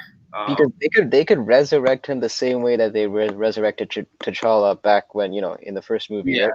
and here's the thing too: is the last time we saw that that character, he actually destroyed everything. Like he destroyed that flower when they do that ceremony to actually take the Black Panther, right? Yeah. So there is no more. So outside of T'Challa, it's him. Shuri, she could take over the suit and everything, but she's not actually going to have, whatever the Black Panther like inside or whatever it is. You know what I mean? Like she doesn't strike me as, and not because she's a female or anything, but she doesn't strike me as someone that would lead Wakanda. You know what I mean? She still has a bit of that juvenile presence to her. I can't really see her taking that leadership role yet. I have a more of a comfortable, feeling when it's Killmonger as opposed to Shuri in that role of taking. I mean, obviously, it would be like a 180 in terms of his personality. Yeah, Um, 100%. but I mean, I just find that character, especially the way Michael B. Jordan portrayed him in that first movie, I think that he has a lot more mileage as him on him as a character that I think they still can do a lot with him. So Yeah, and I don't think it's a surprise that he doesn't have any. He's not signed up for anything big, and usually Marvel has their stars like secret. Like a lot. That's one of the things, right? It comes with a curse too. Like a lot. Chris Evans. One of the first things he said when he was done playing Captain America was like, now I'm able to do other stuff. So like a lot of these guys have to be in secret. They can't take other roles. yeah, You're not seeing Michael B. Jordan take on a lot lately, so that is possible. The other thing too, and it could be total speculation as well, but that Jungle Actions, I think it's Jungle Actions or Action Jungle 6, which is his first appearance. jungle action, yeah. It's still like it is still up in price, man. Like it's crazy. That's like a $300-400 book. Raw, you mean? I think it's graded. It's somewhere up there. Yeah. Okay, yeah. I mean, yeah, man. I mean, he's a character, but the other and actually, I think Isaac mentioned, was it Isaac or no? Cover Lover mentioned M'Baku. He was actually. I'm not saying that he would be a leader, but I just feel that he'll have a bigger presence in the future Black Panther. That book actually, I think it was like Cover Price or someone I follow on IG. They actually had that book in their top 10. His first appearance. Yeah. It's gone up in price, so I don't know if it's That's an Avengers book, though, I believe, right? yeah. It's the one where like him and Black Panther on like a pipe, and they're like yeah. That one, it's gaining traction again. Now, I don't know if that's everybody who is jumping off the Shuri or is moving on to the next character now that all the Shuri stuff is brought up and stuff like that. But I mean, it's not a bad idea. Again, I just don't see him being Black Panther. He could lead it, but I'm not seeing him as Black No, Panther. no. I'm not saying that he's gonna take on that mantle, but I just think that he was like a fan favorite from that first movie. I think he'll just have a bigger role, and he was also part of that the end battle in Endgame also. Yeah, like he led part of his tribe, and actually Doc J brought up a good point that I completely overlooked. How Michael, he is tied to that whole Static Shock thing, I forgot about that too. and that's a milestone DC thing, right? So if he truly is committed to that, I mean, I can't see how he can do that and be working with Feige in the MCU. So yeah, I mean, selfishly, I really hope that he does come back as Killmonger because I just thought that he killed it in that role. But if he's really into, because I know that he was also the one that was pitching for the Black Superman Calvin Harris to be on the big screen as well. So he's really trying to push some of these DC characters in the forefront. So if that's where his head's at, maybe he might not be Killmonger. Isaac is saying, do you think that the X-Men will show up in the MCU anytime soon? Not personally. I don't think we're seeing them soon. No. But and here's the thing. I know everybody's still high up on what was announced. What is it now? 2 weeks now, Hyper? The Disney thing? Like that's 2 weeks now? Yeah. 2 weeks old? Yeah. 2-3 weeks, yeah. So I know, I mean, you guys on Instagram, Facebook, things like that, you're still seeing people collect the books that were based on the stuff that was announced already. But X-Men and Fantastic Four were, Kevin Feige said that was going to happen like pre-COVID, like Endgame around that time. He said Fantastic Four, X-Men are coming. The fact that Fantastic Four was announced at the Disney thing, X-Men weren't. Here's the thing. I personally think, and a lot of people I know feel the same way. I've seen them talk in other shows. I've seen them talk in other chats. I've actually had personal conversations. I think X-Men are going to come like we saw the Avengers, like one by one. Yeah. Whole team. You know what I mean? Yeah. I think that's going to be really good. Mm-hmm. Especially with the fact that I don't personally see a Wolverine. I don't see them doing a Wolverine. I don't. He would be the last character that would be if he was slated. I think he'd be like the last character that they would bring in. I think they would probably want to reintroduce newer characters that people have never heard of in the MCU, that like characters that have never been actually. Well, the thing is, it's kind of hard to pick characters from the X-Men lineup that haven't had some form of screen time, right?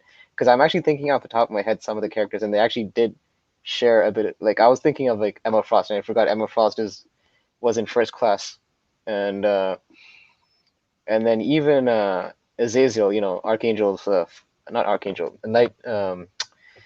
Nightcrawler's father. He was also in first. Like a lot of these obscure mutants, actually did end up coming into the Fox cinematic universe at one point. But yeah, no. If I had to make a list, I think Wolverine would be almost at not near the bottom, but close to the bottom of. Ultra. The OG 5 X-Men are fucking do it all over again. Well, here's the thing. When we talk X-Men, right? Like, okay, I sound like a broken record when I say this. Like, I've mentioned this. I've talked about this. I think we're going to get Rogue. I think we're going to get Gambit. Those are two new characters that we've seen in the past. They were done terribly. They're super marketable. Big upside to those characters coming in. Again, popular, because I don't think Wolverine is necessarily coming, but if he does, great. But you got those two. We're obviously going to get a Cyclops, because I mean, how goddamn hard is it going to be to get a Cyclops? Storm, you're going to obviously have her. It's it is what it is. How many versions? Like there was like at least 3 different versions of Cyclops portrayed in the Fox movie. Yeah. We had the. I hate Cyclops, man. Like I know you do. I got into an argument with some dude once. This was like 2 years ago, where he argued with me on Cyclops being the greatest comic hero or whatever. I mean, he was younger than me. What's his argument in terms of him being the greatest? The leader, he can lead under pressure, and he never dies, and blah blah blah. Actually, arguments where he was like, he never died, and I was like, wait a minute. He said he can lead under pressure. The problem is, there's been instances where Cyclops' leadership has gotten the X-Men into trouble. Yeah, 100%. So, 100%. I don't know where that argument. I mean, he's been designated a leader because that was bestowed upon him. That doesn't mean that he's the greatest leader. It's just because no one else took up that mantle of the leadership of the X-Men. Yeah. So 90. Thank you for joining, man. If you've been here earlier, I apologize. But Jubilee is coming to watch. That book has actually gone down in price, and I say that because usually that happens when obviously the buzz isn't going around. But I mean, if you guys go back and you guys look back at videos and people talking about spec and prices of books, that Jubilee book was super hot in May and June. Like, people were grabbing them up. It's seen a dip, so again, this might not be a bad time to pick them up. And keep in mind also, Marvel, we know, has a mandate where they're trying to bring a more ethnic, diverse array of superheroes, and I know that they want to penetrate into the Asian market. With movies like Shang-Chi coming out, and Jubilee being, I think she's of Chinese descent, right? And the X-Men universe. So, because there's not many popular Asian superheroes in the MCU that are in the mainstream, as far as I know, right? So, I could definitely no. I mean, that in the mainstream, there's definitely a ton of Asian superheroes, but I'm talking about mainstream popularity. Yeah, I can't think of any. Like, I mean, obviously after Shang-Chi and things like that. I mean, you have Silk, but Silk is a Sony property. Yeah. Yeah, and actually Luke just mentioned it, Silk. Yeah, but Silk is not in MCU. She's from Sony. So. Okay, Isaac, in your opinion, when you put Fantastic Four in the MCU, who do you think is going to be their first feeling that they're going to face in the first movie? Me personally, I think we will see Doctor Doom. Doctor Doom won't be the main bad guy. No, I think he's going to be a build-up. Yeah, he's going to be like that Thanos thing. Like, they're going to have him around. A villain that I could see them doing is probably Molecule Man. I could see them doing some lower end bad guy, to be honest with you, because I Who was don't that? I don't think they're going to bring in Galactus and Doctor Doom in the same movie and then just have a movie that has no climax in the sense that they don't beat anybody, they don't get beat. It's just like a hey, we're here. Oh, okay, perfect. Like I don't think that's going to happen. So I think they're going to have a lower end villain. Who's that Fantastic Four villain that's almost like a mole? He looks like a hedge, like I think that's Mole Man. Mole Man. That's his name. Yeah. Yeah. I just personally think it's Molecule Man because I do believe in that Secret Wars and he has a big Okay, Azorius just mentioned it. issue. Mole Man. Yeah.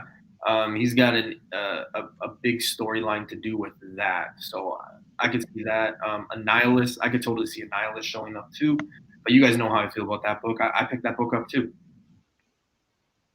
Mulan is coming to the MCU. Oh man, yeah. Good to see those crossovers. First villain, Mole Man, Kang. Yeah, but Kang's already coming in Ant-Man, so it'll be interesting to see. Although Kang, we don't know at what capacity he's coming in the Ant-Man. We don't know if he's just coming in just for a blip and then dipping out, or if he's actually going to have a presence in that movie, right? Because I can't see Scott Lang actually beating Kang. I don't think you're going to see that. I really don't. Yeah. The other thing too is there's going to be scrolls and things like that. Fantastic Four does have their day with those characters, so that's another thing they open up. Again, it's going to have to be a villain or a group that they can take out in one movie, and then it leads on to the next one, right? So yeah, you have to take that. Those people who think that Doctor Doom is coming one and done, I think you're wrong. Again, it's my personal opinion, but those are the same people that are saying Omega Red is a better book to have than Mr. Sinister, which I totally disagree with. I think Omega Red is a one and done. Yeah. Omega Red seems like he seems like a villain that's more of like a mercenary more than an actual. Yeah, like I don't think he's got a future, and yeah, I don't know. I've gotten myself into trouble with people who are collecting that, and hey, collect whatever way you want. I'm not telling you to collect a certain way, but I don't believe in the character being a long term. I think. Well, the thing is, I mean, look, if you can find that X-Men 3 for a cheap price, I mean, obviously you could. I keep messing up the number. It is X-Men 3, right? It's X-Men 4. X-Men 4. Okay, yeah. Yeah. Yeah, if you could find that on the cheap, obviously, stack them. But like between the two, I have more faith in Mr. Sinister just because he's a lot more of a complex character, and between the two, he's the guy that you could see working behind the scenes in terms of Yeah, and he's already been hinted at too. Yeah, exactly. But and he's just a more compelling character between the two. Like Omega Red, he just I don't want to say he's one dimensional, but I mean he's definitely badass in terms of just his getup, his costume, and his array of weaponry and all that. But in terms of layers, I just find Mr. Sinister is the way to go. Like the way they did the Apocalypse movie is basically the way they'll probably do the Omega Red. But even then, I think Omega Red's a notch below that. Yeah, just one and done. But yeah. Because Apocalypse was at least world threatening. Omega Red is not near that level. No. He's. What were you the last one to say a book, or was it me? I know I had talked about. I think it's my turn, but I think we went on. I think we went off the tangent with the whole Black Panther. Yeah. All right. Okay. So yeah, give us a book for 2021 that we need to be on the lookout for, speccing, or that you will be picking up. Okay. You know what? I think Azores is gonna like this pick because you know how I told you before how I'm trying to pick up mutant books because I kind of find my window on those books is kind of shrinking now that I have a feeling it's only a matter of time Feige's going to drop the news on those. It is X-Men 129. This is actually a book that also Azores mentioned. Oh, this is hold on. This is Alpha Flight. No, that's 121. No. 129. Kitty Pryde. Yeah, Kitty Pryde and Emma Frost. So you got a double first appearance. I just like it for the mere fact that you're getting two mutants appearing in the same book, and they're two prominent mutants. And just like Venom, I'm a bit of an X-Men collector myself. I do try to collect the back issues of Uncanny X-Men. I've collected some first appearances here and there. That book, I still don't have on my. Hellfire Club too. Yeah, exactly. Yeah. Is it in the citation of it on CGC, or does it only say Kitty Pride and Uh, you know what? I'd have to look up the label, but for sure it says first Kitty Pride first. Yeah, I just don't remember it saying that. I'm not sure if it actually mentions if it's the first Hellfire Club on the label If anyone itself. has that book, let me know, or if you have a picture. Yeah. Yeah. But yeah, I mean, that one's seen its dip too, eh? Like it's seen its dip because a few months ago.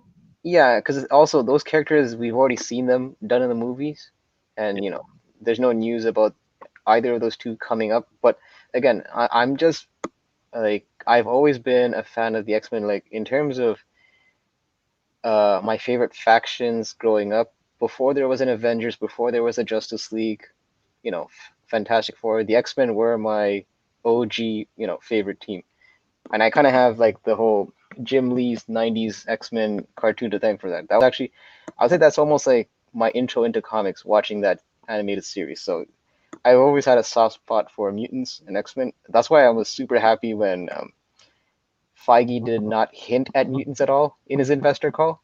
It almost gives me a bit more of a He's green. already talked about it. Like He's talked about it, but the fact that he hasn't touched on it again during 3 weeks ago, it's it almost feels like people are now going towards the books that he has talked about. Like they're going towards like the Riri books, the Kamala Khan books, and now even Fantastic Four, because just the mere mention of Fantastic Four, people are already specking on those books now. So, but it's only, like I said, it's only going to be a matter of time before those X books get name dropped. Because look, these investor calls happen once a year, so he's going to have to give them something else. Yeah, Dr. J and Ultra are on the same boat here. Both of them had mentioned Moira. If that happens, it's going to blow up. So yeah. Yeah, and the thing is, and we talked about this yesterday, guys. I don't like to think I'm like the most experienced. Do I have things that I'm I know a little bit more information than others? Yeah, absolutely. But I like to think I'm always learning and things like that. But this is the perfect time. This is the perfect example right now. 2 weeks ago, what did they do? They announced all this stuff. Okay, so guess what? What is everybody and their mother doing right now? They're collecting what was announced. So what do you guys need to do in order to make money? If that's what you're doing in order to buy other books, you have to look ahead. You have to look at what the next thing is going to be.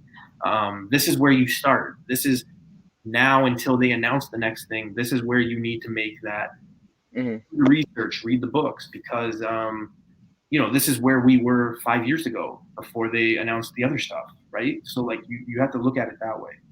Yeah, and the thing is, I'm paying close attention to also to some of the characters that Hickman's been doing in his recent X run. His X-Men, like right now we're in the reign of X, so some of the characters like Kid Omega, like who's getting a lot of playtime in the X-Force series, his first appearance is only like $30-40, and I believe New X-Men, and even Phantom X. Phantom X's first appearance is like still a $40-50 book, and graded it's I think about 120. Yeah. If you're talking graded, it's another story. But I'm just talking about strictly raw books. Oh, yeah, raw. Yeah. But yeah, man. I mean, 129 is just another book that I'm looking to add to the PC, and I feel like this year I'm gonna have to make a serious play for some of those X books. But I think it's also a good time for that book because, like I said, right, it's gone down in price.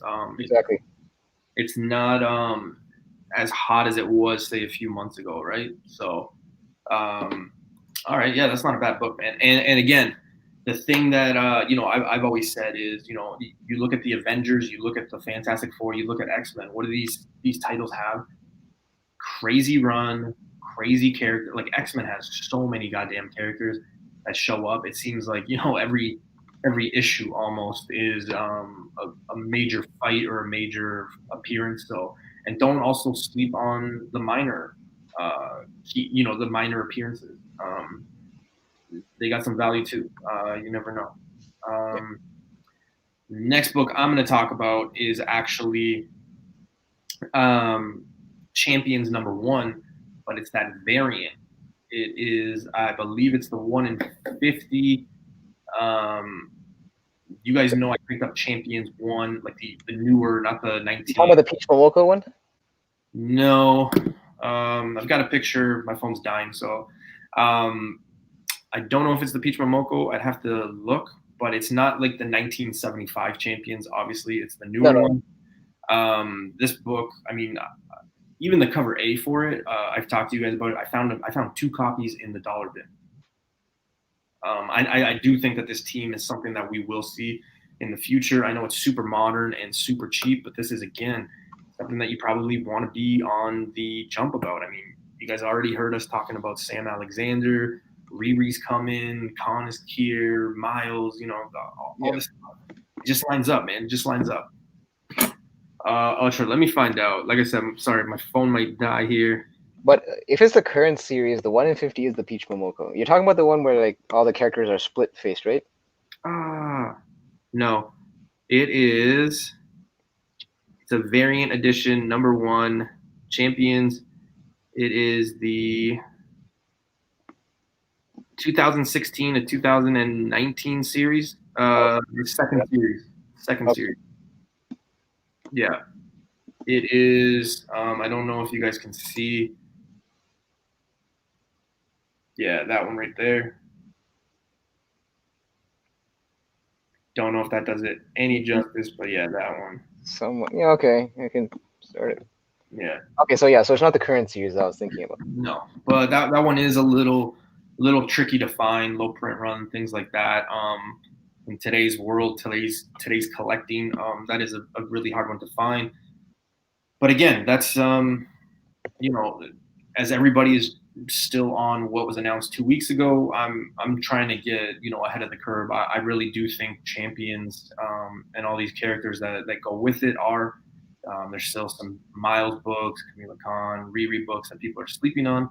As a whole, I think Champions will be something pretty dope. Yeah.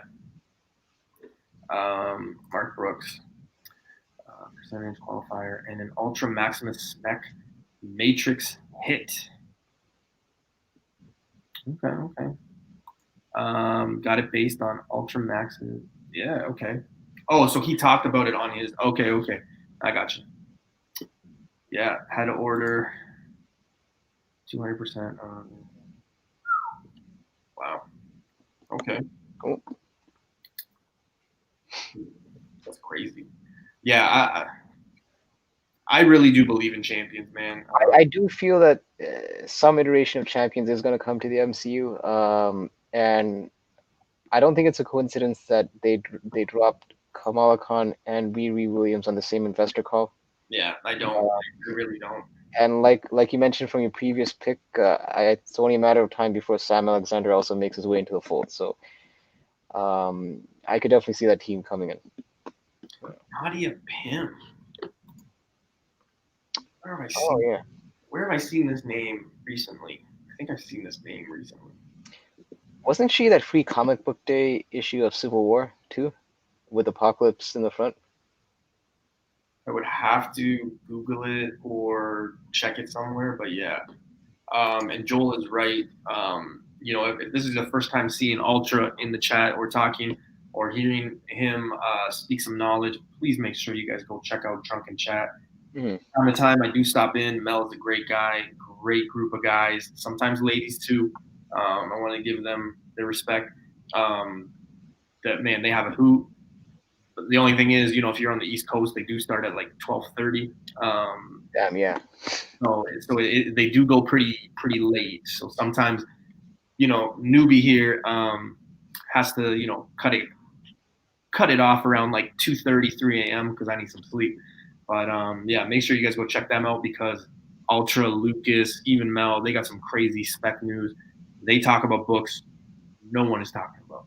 So definitely go make sure you guys go check them out for sure. And tell them I sent you, especially if I'm on the show. But yeah. Pacino, I agree. Champions will be something in the future for sure, but I'm leaning more towards all new Avengers name. See, the thing is, I'm not sure if they're gonna. I don't know if they want to revisit the Avengers name right away. You know what I mean? Because Yeah, that's the thing. Like they just finished it, so I don't know, and especially without Black Panther, right? I don't know. I don't know if it's gonna happen. I think they're gonna go different routes. To it's be honest. it just seems like from a marketing perspective, I don't know if you want to go from Avengers to New Avengers. It's Yeah, almost like not right now. I think that would be the next adaptation of the Avengers. yeah, yeah. But I will say this, and I don't know if this counts as two books on my turn, but West Coast Avengers. Issue one, Issue one, just something, if you pass it, pick it up. and it's pretty cheap. Yeah, it's super cheap. I've been kind of specking on it, preaching about it. Excuse me. Um, I've been talking about it a lot, especially with that secret um, armor wars and things like that coming across. It could be something. But yeah, just it's cheap enough that even if you did pick it up, what do you lose, right? It's just worst case, you got firewood. You know what I mean? Like you got something to keep the fire going, kind of thing. But Interesting, yeah. all right, man. Yeah, give us another book, man. All right, man. I'm gonna go indie. Well, I guess you could kind of call this indie, but I'm gonna say, uh, you know me. I'm a TMNT fan, and I'm surprised I've actually gone this long without mentioning a TMNT book. I don't have this book in my collection yet. I don't know which print I'm gonna get, but I want TMNT issue number one, the original TMNT issue number one from Mirage. There's I think there's 5 printings right now for that book. The first 2 printings, it's really high dollar, books, and then when you get to the 3rd to 5th printings, the values, you know, significantly drop. So I just want one of those books, just to add to the PC, just. Super goddamn, hot right now. I think I believe the 3rd print though, they still continue to keep the same cover art. It's only on the 4th and 5th print where they do brand new cover art for that issue number one. Oh wow, okay. Yeah. So yeah, the 5th print, I know that I saw a VF copy for like $200, which is not that bad for a number one. Like if you just want to to have it just to hold it, for your own PC. Ideally, I would like to have the book that has the original cover art to it, with the 4 turtles on the rooftop. Yeah. Yep. That would be the book that I would want, just because that is the more iconic cover from the for the issue number one. So, but yeah, man, that's the book that that'll be on the lookout for 2021. So many people are on it. And that first print, I mean, it's a super scarce book, and even at like the lowest of grades, you're still going to be paying at close to that 4-digit mark. Yeah, some turtle books are very scarce. They're very hard to come by. I remember, speaking of drunken chat, Mel was talking about that Christmas special with Donatello. I think on the cover, was it Donatello or Michelangelo? It possibly could have some tie-ins with The Last Ronin and things like that.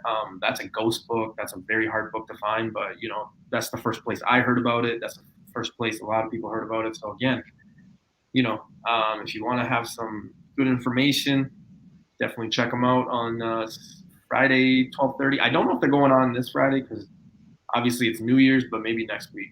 Yeah, but the thing is, I mean, that I think that Netflix show, it's called, what is it called? The Toys That Made Us or something. It's a Netflix series where they showcase like. Oh yeah. Yes, I know what you're talking about. Yeah. So there is an episode where they focus on the TMNT toy line, and they do mention how, like, if you look at the origin of how TMNT started, the comic, the reason it was scarce was because Kevin Eastman was kind of doing it out of his own dime. It was like one of those books that they were self-publishing, which is why there wasn't a lot of copies out there. That's why if you could find that first print, it goes for a pretty penny, because it wasn't like it was picked up by a major publisher yet until it got some traction. Okay. Yeah, I didn't know that. Yeah. Yeah, towards yeah, I remember seeing it in the Netflix thing, like just scrolling through. Yeah. Yeah. The next book I'm going to mention is a modern. We actually talked about it yesterday's show. We kind of quickly just said, hey, be on the lookout for this book, boom, boom, boom. But definitely a book. I don't know, because as much as I could see the original team showing up, I can also see this team showing up. It is a newer book. I really do believe Miles is the future. I think we're going to cut the cycle. I think he'll be the first one where we kind of stop seeing these reboots of Spider-Man. Eventually, when Tom Holland is done, I think Miles will be the next thing. Oh, you mean you think that he's gonna completely? Yeah, like eventually, I think we'll be done with Spider-Man, and like Miles will have to take that torch. I hope not. Okay. I just think that Miles is the future in that sense. Okay. But we have to look at that Spider-Man book, Spider-Man 234. Iron Spider? No, yeah, it's first Prowler, Miles Morales' uncle that he dies. He's Prowler, but then becomes the Iron Spider, and then he actually in that book is part of the new Sinister Six team, which I should have done my research, but I do remember that it is Hobgoblin and Electro. So those are two from the female Electro, right? I believe so, yeah. And then there's like three other characters I can't remember. So if anyone in the chat goes to it, I mean, you'll be able to see it. Wasn't there like a polka dot man or something? Yeah, that's what somebody said in the chat yesterday. But again, it's a possibility, and I'm looking it up right now just to see. I do think we're going to have some adaptation of a Sinister Six. I really do. The way they're leading it up, I really do think that we're going to see it.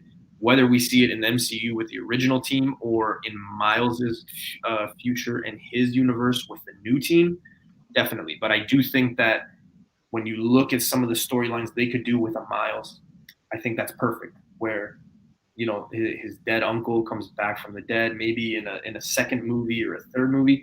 But I do think that that's something that they might be able to touch on. So I actually have the lineup for the Sinister Six. It's okay, let's hear it. So it's Iron Spider. Okay. Yeah, that's him. That's his uncle. Sandman.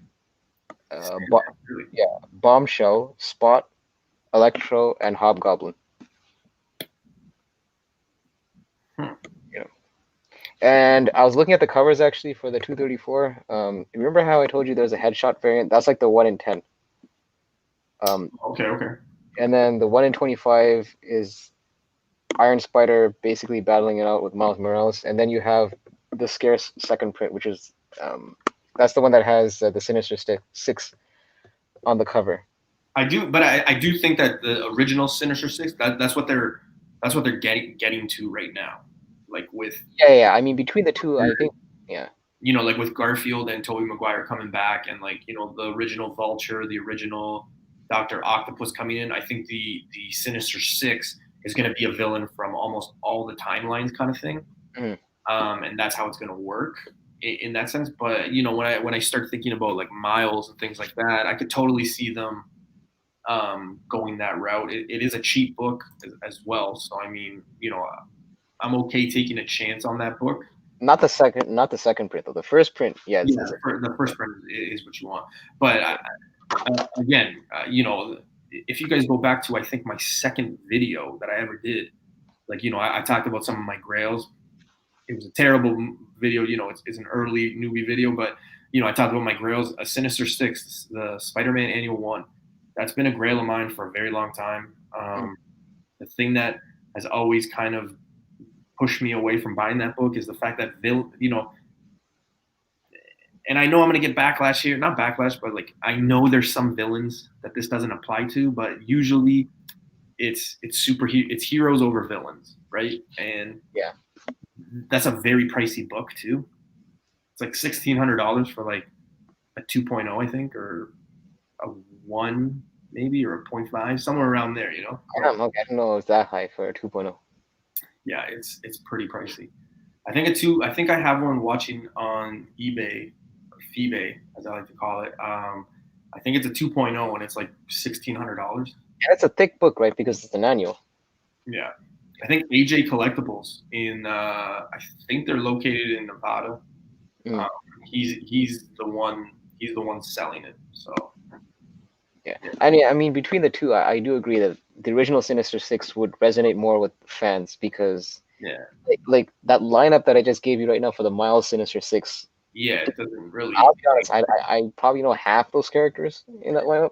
Yeah, but I'm talking more for like Miles time. I'm talking like Yeah, yeah, very very down the road. yeah, like future building. Yeah, even Yeah, with the whole story with his uncle, I could totally see them doing that, right? Just like I talked about with Moon Knight. I talked about Midnight. I talked about Shadow Knight. Like these are all possibilities that could happen in the Moon Knight stuff because of the fact that it's so broad, so many different personalities that the guy possesses, so many characters that we could be introduced to, and it's a show, right? So, for sure. all right, man, give us another book. All right. Okay, so I'll go big again. I know I kind of went light, so I'm just picking like again. These are like books as goals that I have. Um, Giant Science X-Men one. Sticking with the whole mutants theme. If you want to talk about one of the grail of all grails in terms of mutant books, obviously aside from the original X-Men one, would be Giant Size X-Men, which I find has Dipped. it's dipped, but it's also I find between the two books that is a more desirable book for me to own because you actually have like the X-Men team that we're more familiar with. You have Wolverine, Cyclops, what is it, Nightcrawler. It's actually the first appearance of Nightcrawler, um, Colossus, and Storm, all in that same book. Yeah. Um, So wait, so you're saying Giant X-Men over X-Men 94? if no, not X-Men 94 over the original OG X-Men one.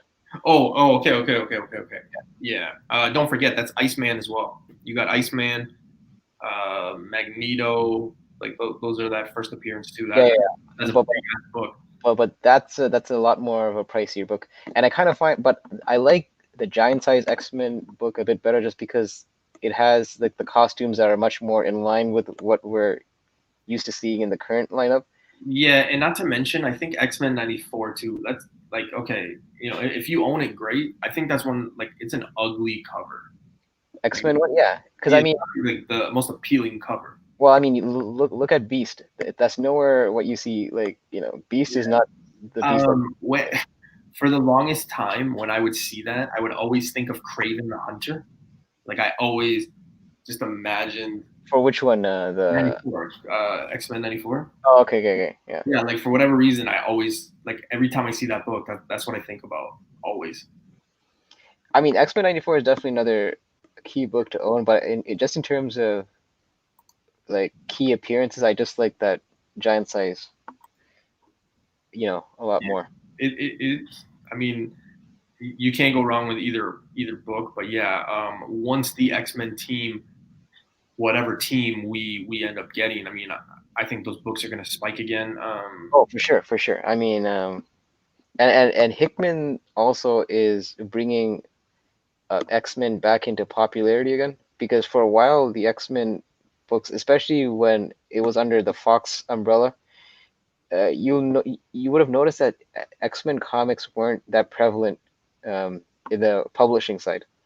But Mhm. now that Fox is taken over by Disney, X-Men makes up a large portfolio in the current publishing side of Marvel. So Yeah. mutants are becoming mainstream again. All right, this will be my final book.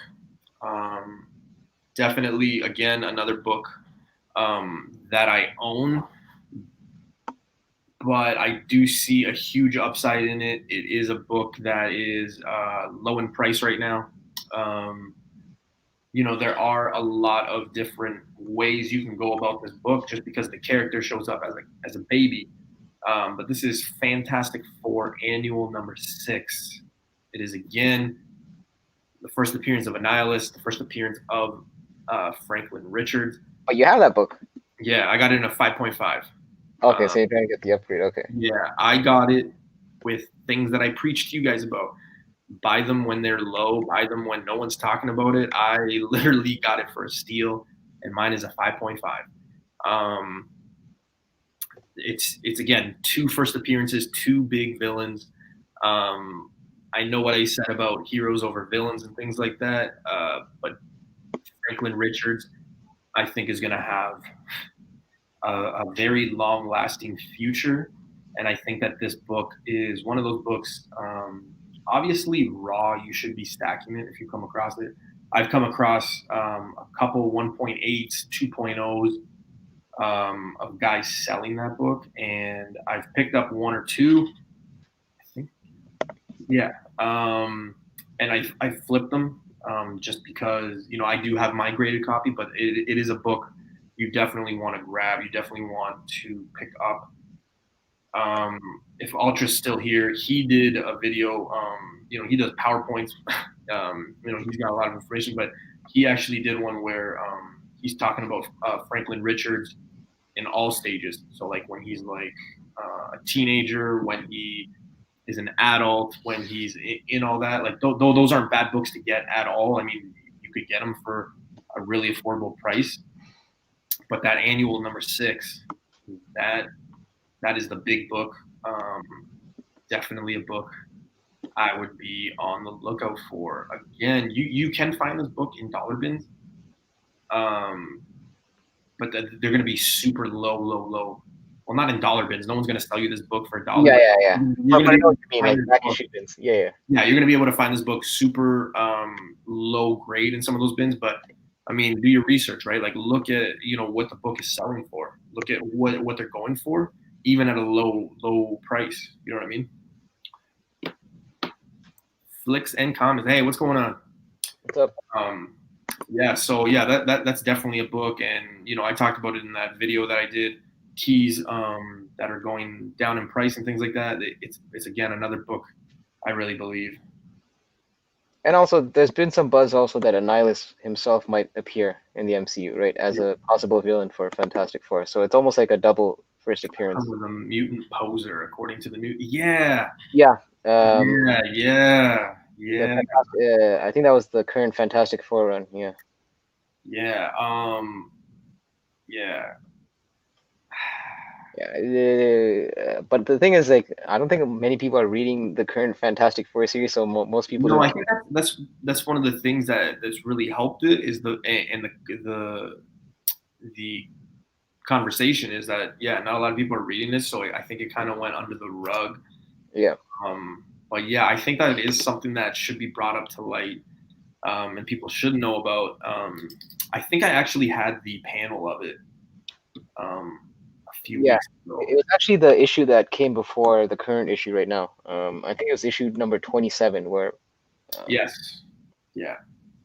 I bought this. Man, I bought number 25 because they got new suits. Yeah. Man, this could be something. Fantastic Four, new suits. Oh man, this could be something. Well, they definitely sold me on their marketing. They're like, yeah, they literally just said, here, take $7 for nothing. Basically, I threw it in the ground. So, yeah.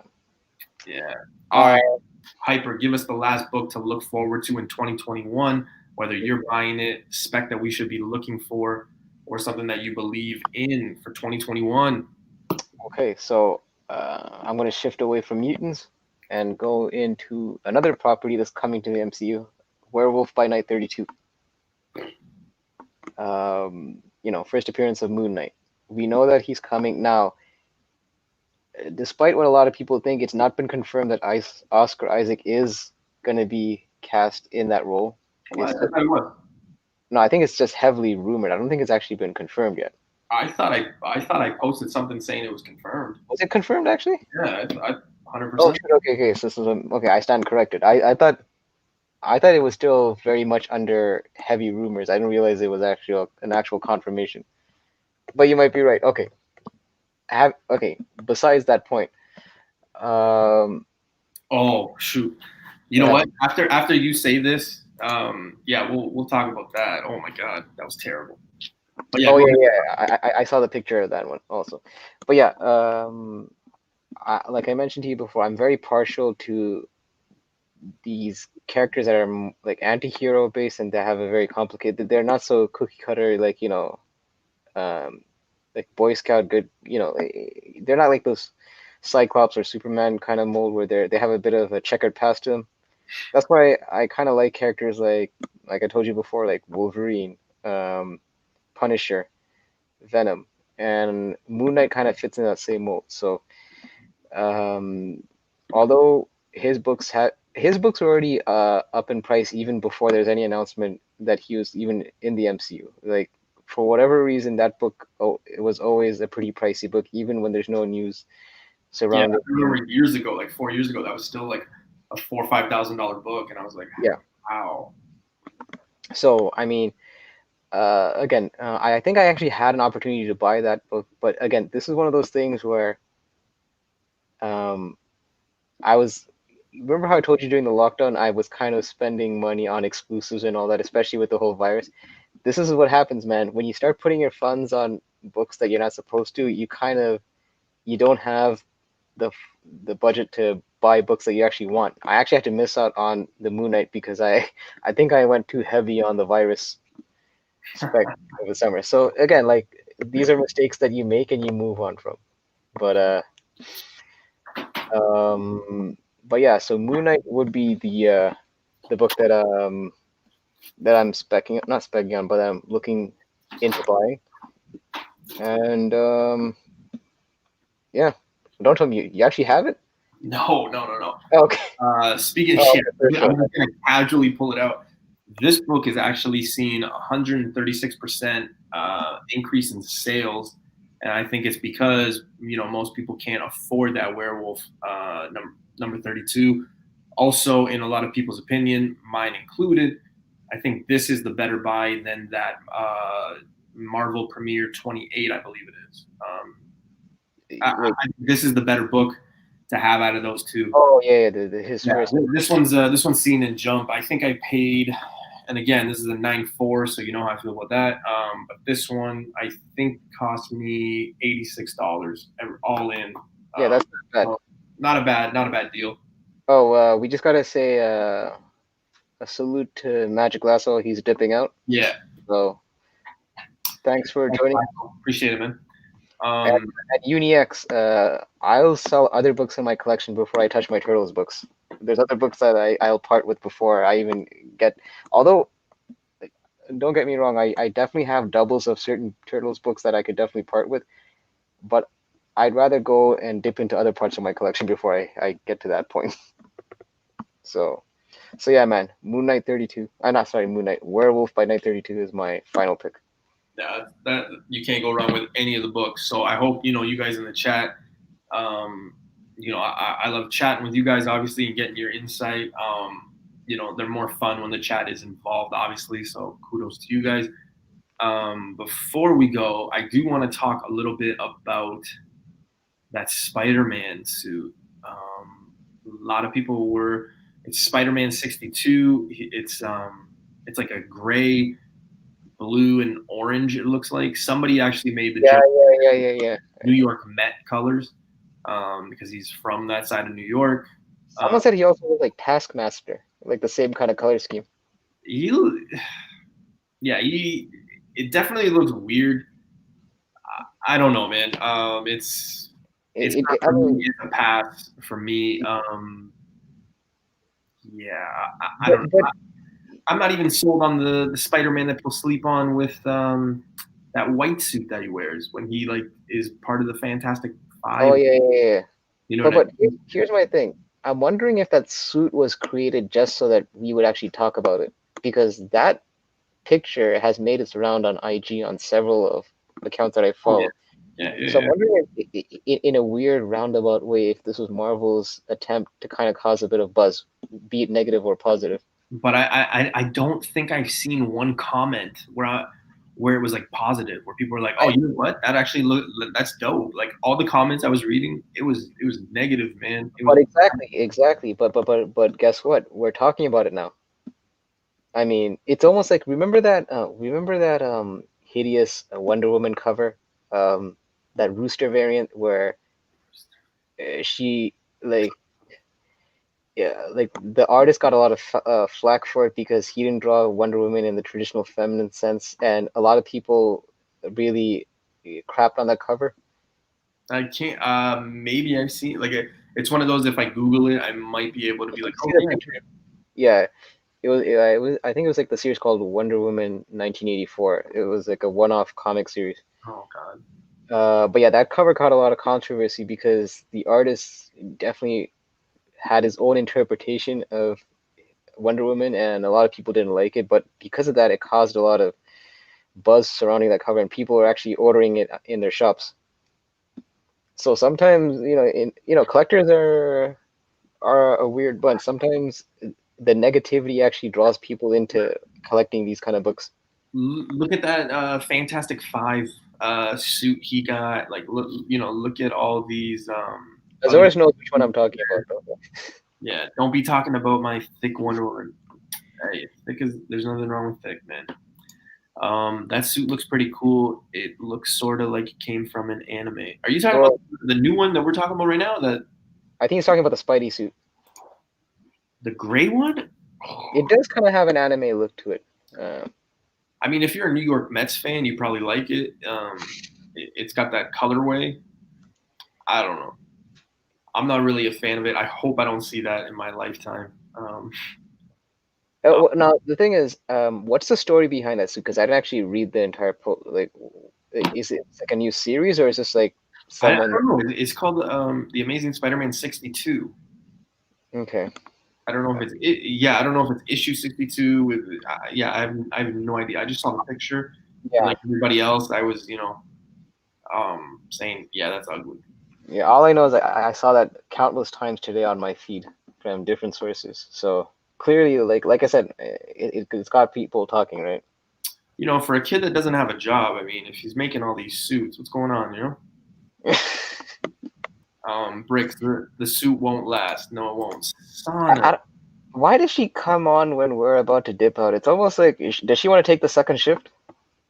yeah. Sana, you want to talk about anything outside of Captain Marvel spec? Yeah. Yeah. Let's see what else.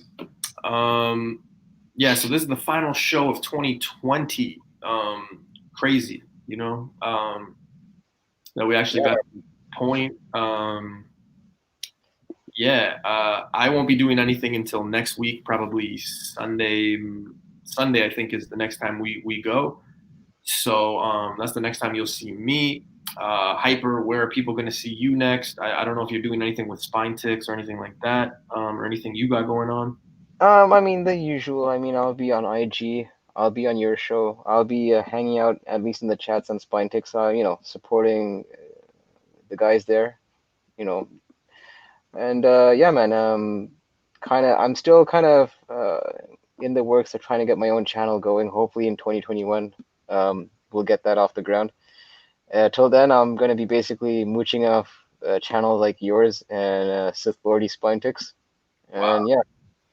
Wow. I support just because the Canadian, the Canadian love, man. Yeah, man, I appreciate you having me on, man. It's been a good ride. I mean, I think it's been 2-3 months since we. Man. Yeah, it's been awesome having you. Yeah, especially when FaceTime has some issues with his mic, or whatever happened. It wouldn't be as fun if I was doing this by myself. So yeah, it's unfortunate that Face had to kind of dip out so soon. But yeah, hopefully he can get that sorted out and we could have him back for the next episode. But yeah. So Ultra has a over under on Spidey's new suit lasting longer because he did say it right here. Longer than Elektra as Daredevil. You know what? I'm gonna say I'm banking more on that Spidey suit than Elektra as Daredevil. If you have that Daredevil 25, please sell it. Like, please, if you can get good coin on it, just sell it, man. Yeah. What's it called? Dang, bro, you guys still streaming? It's past midnight. Hey, that's what happens when you have good people in the community talking and giving their opinions and stuff, man. Hidden gem. It's past midnight for both me and Noob. Yeah, it's 12:09 here. Yeah. 12:09. Yeah, we're not West Coast. We're actually East Coast. We'll catch them next time. Yeah, absolutely. So, yeah, guys, that's it for our show. This is the last time you'll see us. 2020. Again, I said it last week for Christmas and staying safe, no matter where you are. If you believe it, if you think it's controversy, whatever, just stay safe. I kind of don't want to be doing this, being in lockdown next year going into 2022. So, let's just do our part. Let's get safe. Yeah, man. Like you mentioned before. My shops are closed until January 24th, right? So we can't get books. I can't go out and, not just books, just anywhere. So, yeah, just stay safe. Let's eliminate it. And, yeah, stay safe. Don't drink and drive, all that stuff that, Yeah, and just to add to your point, I mean, right now I've only known you, Face, and Keys just through this whole chat thing. It would be nice once the borders open up and all that to see you guys, especially since you're only like a couple of hours away drive. So yeah. It would be nice when the cons are open and when borders are open. And yeah, guys, when they open, I mean, I'll be posting on my IG like, hey, I'm making my way to this city. Who's around? Show me what's up and things like that. Yeah. MVS, I actually have his information in the description, so make sure you guys go sub him. He doesn't have any content, but go sub up. And again, guys, yeah, wild weekend in U.S. politics. Man, I try not to get political and stuff. Yeah, it gets dicey when you start talking about East Coast representative. Hidden Gem, let me know where you're from, man. And yeah, guys, again, thank you guys for joining. Thanks for the support. For those of you that have checked out my 1,500 sub giveaway, I think we're about like 80 or 90, somewhere around there. So just kind of hang in there. The books will be, the second I get to that number, I'll give out those books. I know I had a few people be like, did I miss it? Did I miss it? No, we're still good. So yeah, just make sure. Oh, from Maryland. Okay, dope. But yeah, guys, thanks again. And stay safe, everybody. Happy New Year. Yeah, guys, Happy New Year. Stay safe. Later, guys. Peace.